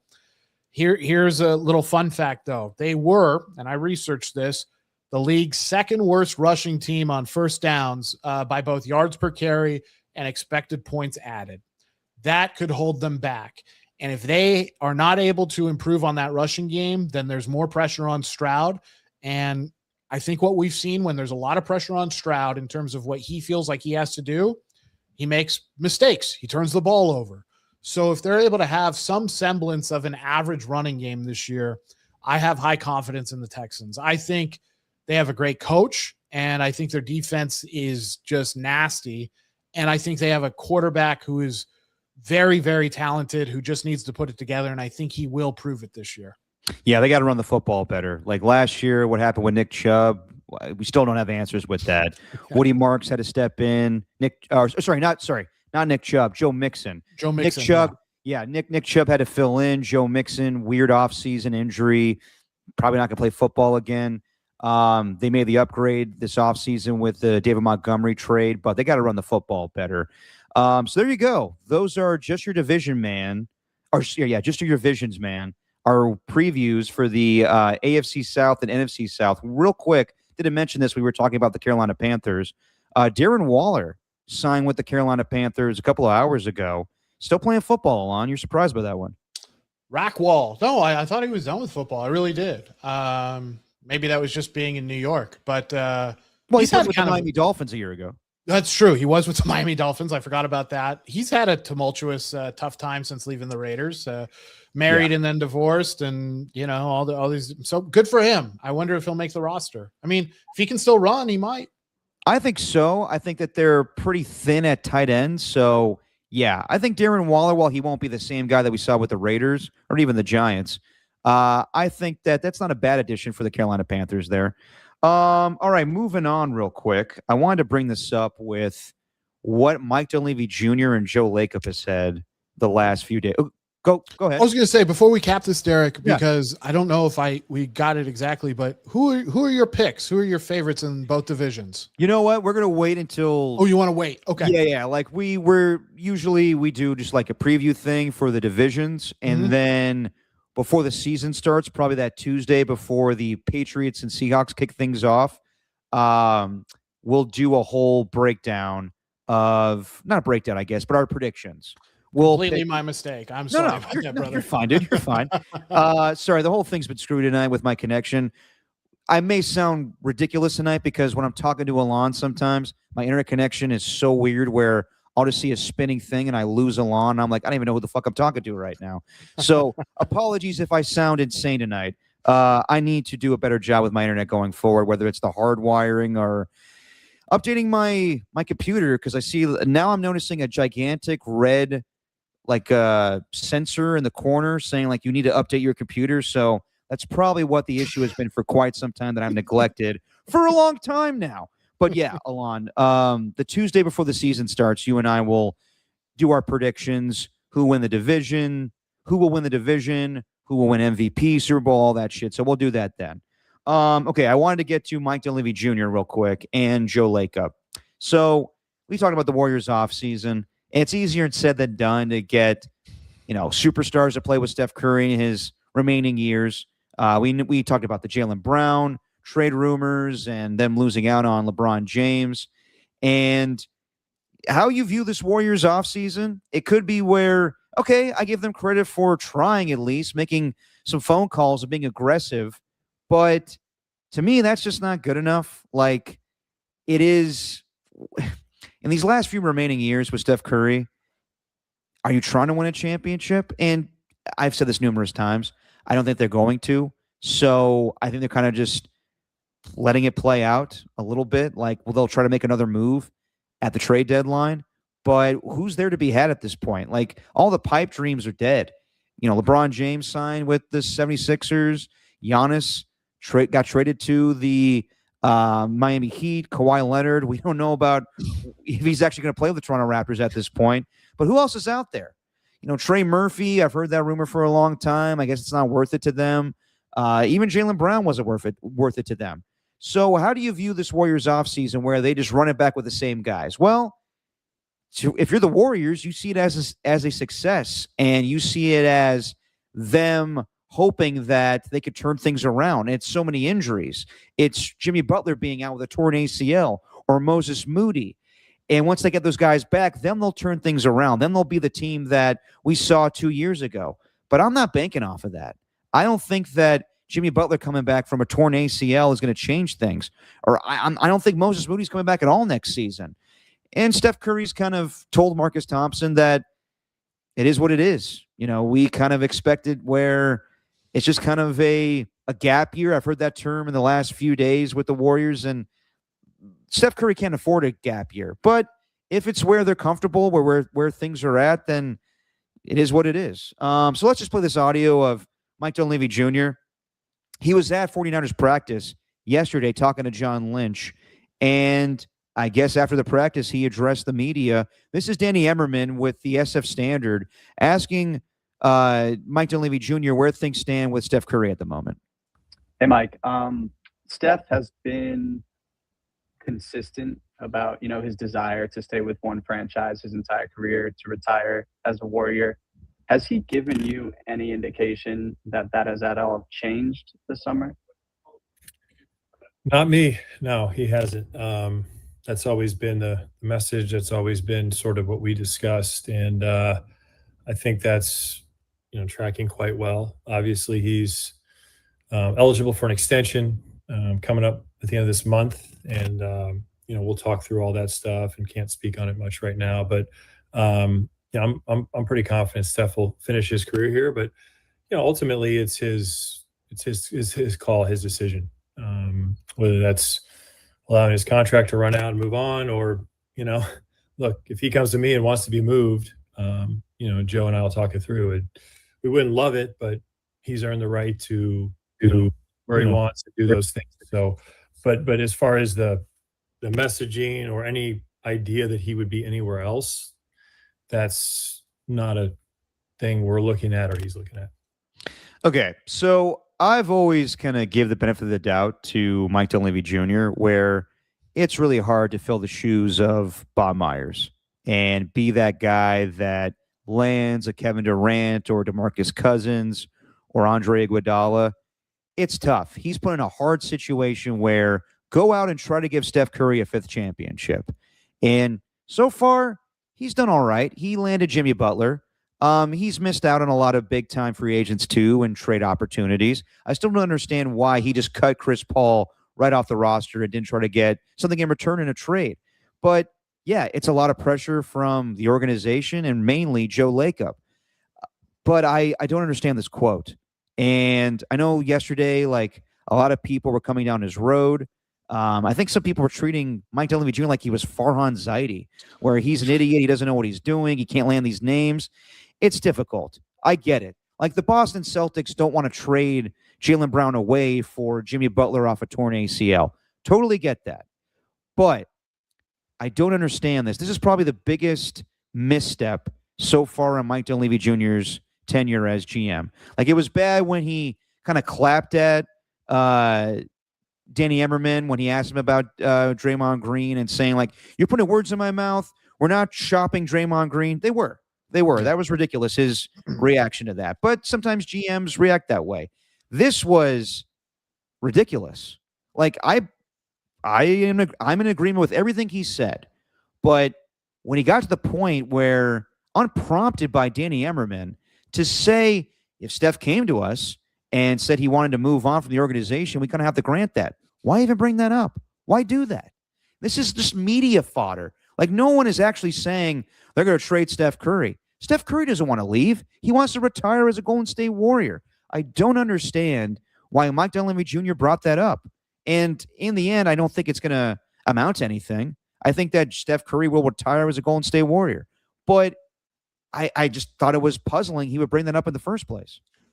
Totally bizarre thing to say when you've been working so hard to try to put more pieces around him and it didn't work out. But when you've been working so hard to do that, why even bring that up? Like you said, media fodder. It is. This is going to feed headlines for a while.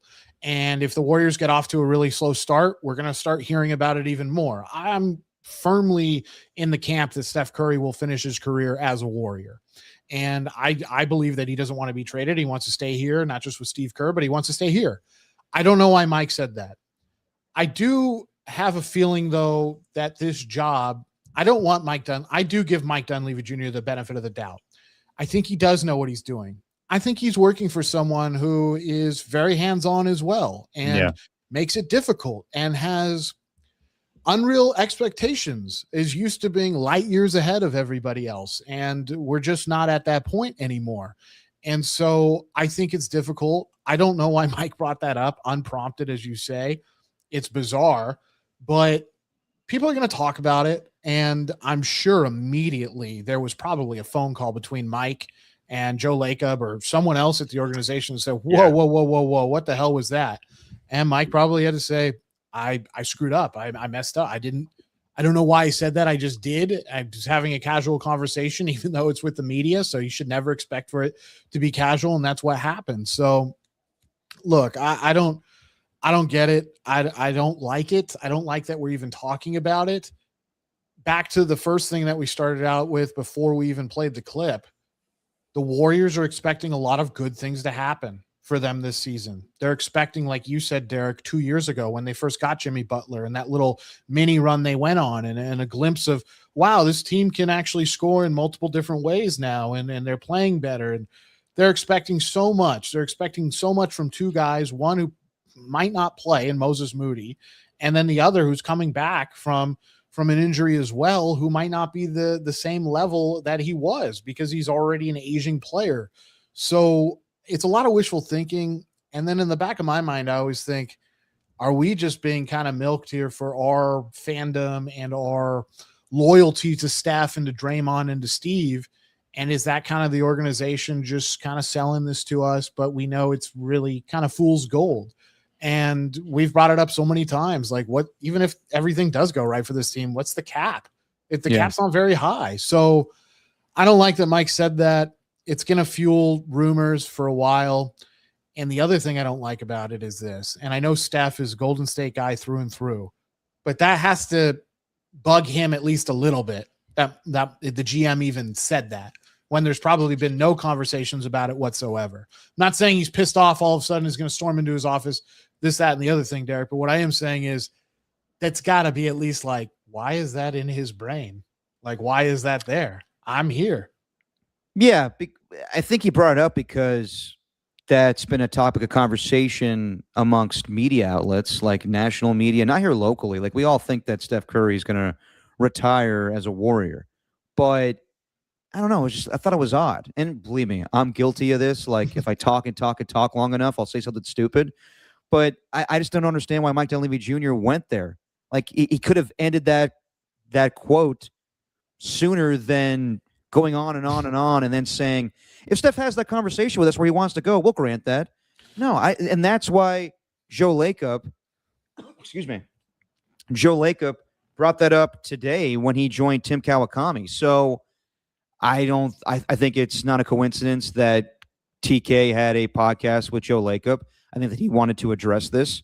But also, I'll say this, Joe Lacob kind of gave the same answers that Mike Dunleavy Jr. did, where, when it comes to the offseason, it's excuses. It's, well, we were aggressive. You best believe that we had deals on the table for Giannis and Jaylen Brown. And, we're trying our damnedest. But in the end, I feel good about this team. I'm confident in this team. Well, why? Like, let's not make up what was last year. Let's not have delusions. They were a bad team before Steph got hurt. They were a bad team before Jimmy Butler got hurt too. They were losing to the Giannis-less Bucks. It's hard to say. They were losing to teams without their superstars. They were sleepwalking through the regular season. They weren't great a year ago. I remember Jimmy Butler saying, like, we've been pretty mediocre. And then he got hurt. And then they were the 10th seed for the play-in. And then they make the trade with Kristaps Porzingis, but it wasn't like Steph Curry got hurt and like, they were the number 1 seed in the Western Conference or a top 5 team. No, they were mediocre. So when I hear Joe Lacob say, I feel confident in this team, why? Just because Jimmy Butler may come back from injury? I'm tired of like, well, we owe it to Jimmy for him to come back and we're going to be a different team. No, you don't. You could have moved him. Now, I get it. Like, there's not going to be a lot of teams that want to take on that salary and injured players. So I get the Wizards not wanting to trade for him or the Boston Celtics. But I don't know. I just think it's delusional for Joe Lacob to act like I'm confident in this team. Now, he's also realistic in saying that I don't think we're a championship team. I think we're a playoff team. More like a play-in team, if that. But when Joe says, oh, you got to think about the big picture here. what we've done for the last 15 years. It's not about that. It's what you've done for me lately. It's, yes, I am more than happy that the Golden State Warriors won 4 championships. I'm happy with what's gone on so far. If it ends with them just winning 4, totally happy with that. But don't sell the fans on, we tried, and look at what we did in the past with Andre and Kevin Durant and all the names. So they don't want to hear that right now. So, yeah, I thought it was lame. I just thought it was lame for him to respond that way. But when it came to, Mike had some interesting comments yesterday saying, you guys would trade Steph if they had that conversation. And right away, Joe Lacob's like, no, we're not having that conversation. And I don't know that was brought up. That's for clicks. That's crap online. No, it's not. Your GM just said it. GM, yeah. It was extremely awkward. I think Joe was trying to do some PR for what Mike said yesterday. It was very weird. I can't imagine Bob Myers would ever say anything like, we're going to trade away Steph Curry if he wants to do that. I just thought the whole thing was odd. So good on Joe to put that to bed, because I don't think that's going to happen. But yeah, the whole thing's been awkward the last 2 days with that. And we'll forget about it once the season starts. But it also will be, I just don't have big expectations. We got the NBA schedule, hell of a day on Christmas Day with all of the games that'll be going on between the NFL and the NBA. The Warriors are not going to be on opening night, and I'm not surprised by that. The cream of the crop right now are the Oklahoma City Thunder and the San Antonio Spurs. So they still are, going to be nationally televised. It's the Lakers and the Warriors. But my expectations for this team, same deal as a year ago. Maybe the 10th seed, maybe miss out on the whole thing altogether. I think for them to have a successful season, and my measure of success would be that, because I think anything less than a 6th seed means that you really need to start figuring out what to do for your future. And it's something that this team has not done. They've continued to kick the can down the road. A successful season for them will mean that Kristaps Porzingis plays at least 65 games and averages 20 and 10, right? Is that realistic? Probably not, because he hasn't proven that he's been able to play that many games as of late. It means Steph is healthy the whole season or most of the season and is still Steph, which I think he will be. It means Jimmy Butler comes back and is as good as he was 2 years ago. It's just too many things to ask. And about the whole, well, I'm confident in this team. We're a playoff team and we can still be good. And I like this team. If you like this team so much, why were you so aggressive in trying to unload parts of it in order to get other players? Yeah. Because there's the argument to be made, well, you're always trying to get better. Of course you are. But you don't go and be that hypothetically aggressive if you're happy with the team that you have, if you're happy with the status quo. So, they're saying one thing to the fan base. They're saying another thing behind closed doors. That's what's going on. And they're expecting a whole lot of things to go right for this team to be good. And I want it to happen, Derek. I want to will it into existence, but I just don't see it. I don't see it. I think this is going to be a sentimental and fun season because it's Steve's last year. And, it's the end of the ride. He signed a 2-year deal. He did, but it very much seems like it's a kind of a one-on-one. So who knows? If they do have real success, he'll stay. Yeah. This could be Steve's last run with the team. Steph is only getting older. Same with Draymond. And so, we're kind of coasting on vibes and the good times right now, but you're right. Fans don't want to hear that. Fans want to hear about how the team's getting better. And they don't want to hear about how we tried to get so-and-so. The Giants have done this with their fan base. Yep. And it's grating. You don't want to hear that your team is not attractive to other players, especially a team with guys who have won 4 championships. What does that say about your organization? What does it say that you're a fan of? So I think that's really tough. But yeah, there's too much that needs to go right for this team to be truly successful. And it sucks. I hate talking about it, not because it's not interesting, but I hate talking about it because it kind of makes me sad. Like, it was nice to be a spoiled sports fan there for a while with the Warriors. And now we just don't have what it, we don't have what it takes. The Warriors don't have what it takes to be that top 5 team in the Western Conference. And Rockin', I'm not running Kerr out. A lot of fans have tried to do that over the years. Yes, I've always been a Steve Kerr defender. I've always thought it's psychotic to try to get rid of Steve Kerr. But I don't Look, they're going to have true success. I mean, top 6, top 5 type success, in my opinion, for him to stay here after this season. Yeah, I mean, we'll see. But as far as this season coming up, I just don't. It's the same team as a year ago. They're really old, and yes, they keep talking about we could make a deal at the trade deadline. Okay, who's that going to be? I don't know. I don't know what their pipe dream is anymore. They're putting a lot of stock into Yaxel Lindenborg to see what he could bring to this team as far as youth, but I don't know. The bottom line is they're making excuses, and they're getting, as I said, they're an older team. They're a fading dynasty, as Steve Kerr has said. They're just making excuses. That's what it is. And you know what? If they don't win another championship, that's okay. But I'm just tired of the PR campaign from Joe and even Mike Dunleavy Jr., where it's like, we tried. No. Take accountability that this organization didn't have success with the 2 timeline approach. And I'm not going to say they're failing Steph Curry, but they're just not putting out the best team possible for him to win a championship. And you could tell the fans something else, but they're smart enough to realize that that's bullshit. Yeah. Real quick, just other news that came out today as far as the NBA. Lakers sold once again. The Buss family sold them a couple of years ago, but I don't even know the new ownership group that sold the Lakers today, but just maybe a conflict of interest here.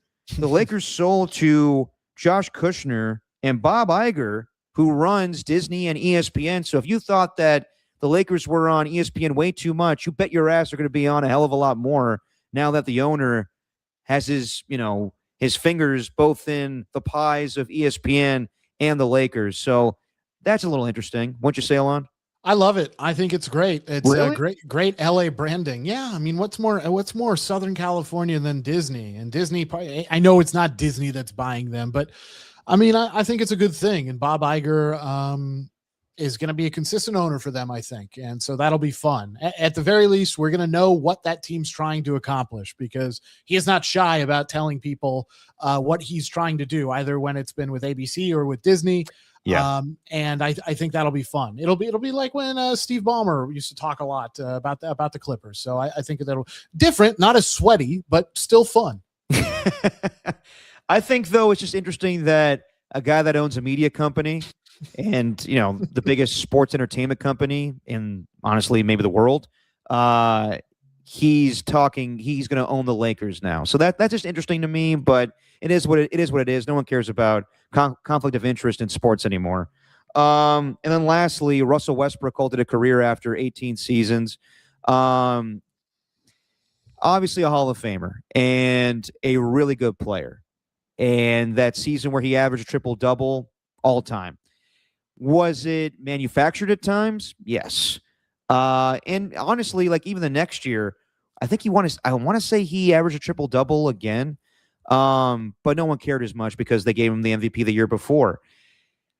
Did I like watching him play? No. I never was a Russell Westbrook fan. I saw him as like the ultimate villain to the Warriors.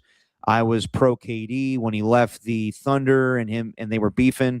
I just never was a Russell Westbrook fan. I didn't like the way that he talked to the media. I thought he was very defensive, wanted to go after Zaza, wanted to fight him. Remember the whole thing with Bonte in the locker room where he wanted to fight Bonte too? I don't know. Just his attitude. Yeah, I'm not going to deny that he was a great player and, at times had great moments. But also you could say like he was not a good fit with the Lakers and LeBron James wanted him the hell out of there. I just didn't like his style, and I really wasn't a fan of him. So congrats on his career, but I'll just be honest, I was never a Russell Westbrook fan. When he was at his peak, the peak of his powers, he was a special player. Even though that peak was not that long, he really was. I mean, he could drive to the basket and he could just have his way out there on the court. So yeah, congrats to him. But yeah, I mean, there were a lot of players who didn't like playing with him. I shouldn't say that. There were certain superstars who did not want to play with him. Right. I mean, it was clear that there was a reason why Kevin Durant was leaving. And it's because probably didn't like the ball dominance of Russell Westbrook. And that's kind of why that whole thing blew up. Also, they weren't able to win in OKC, even though they probably would have eventually won had he stayed. But yeah, I understand why Russell Westbrook and his style of play was not your cup of tea, Derek. Not because it was not entertaining or anything like that, but it was one-dimensional in a lot of ways in terms of his scoring game was one-dimensional in a lot of ways. And Yeah, his shooting left a lot to be desired, but when he was in his prime, he was dangerous, dude. He was dangerous. No, he definitely was. But like they tried to pair him up with, superstars and have the whole super team, the one in OKC with him and Paul George and Carmelo Anthony, then joining forces with LeBron James and Anthony Davis, him teaming up with James Harden even for a season. I just, as far as the villains of that era of Warriors dominance, the championship seasons, LeBron James, of course, you have respect for him and his play. James Harden, even though I didn't like his style, you had respect for him because he was winning MVPs. I guess I don't know. I just wasn't a fan of the way Russell Westbrook played. So good on him. Congrats on his career. But me, Derek Papa, just me, myself, not a fan of Russell Westbrook. I think that's going to be it for tonight, guys. I was planning on doing some pop culture catch-up, but we could save that for Sunday's show. We could play some trailers. We can see, do we want to see this movie or not? Me and Steven used to do that back in the day. But between my internet fuck-ups, which I'll be honest, really pissed me off tonight, I apologize that my anger kind of took over at times. I just hate when that happens, and I want to have a good show for all of you. So apologies that happened, but I'll fix that going forward. You have my word on that. We'll be back on Sunday to react to the Raiders preseason game and the 49ers preseason game and all the preseason games. We'll be back on Sunday, I think at 5 o'clock, because Alon's going to do a soccer game. So we'll be back on Sunday, 5 o'clock. To everybody in the chat, thanks to the Skills Report, thanks to Rock a New Era, thanks to Otis Bird, thanks to Ernie One, thanks to AJ Cruz, thanks to Pat H that I saw earlier in the chat here, thanks to Crackerjack, who I saw at the patio last week. Thanks for joining the chat for the first time, man. And Tacky, who started off earlier in the chat, telling me to eat shit. Also, the weird, creepy account of Tribe 69 dudes telling me that Derek Pop is creamy. All right. And I think that's going to be it for the chat, and that's going to be it for tonight, guys. We will see you guys on Sunday. I'll figure out my fucking internet. Alon, say what you always say, my friend. Hey, Rockin', you might think that Bonte was shook by Russell Westbrook, but that's just your opinion, man.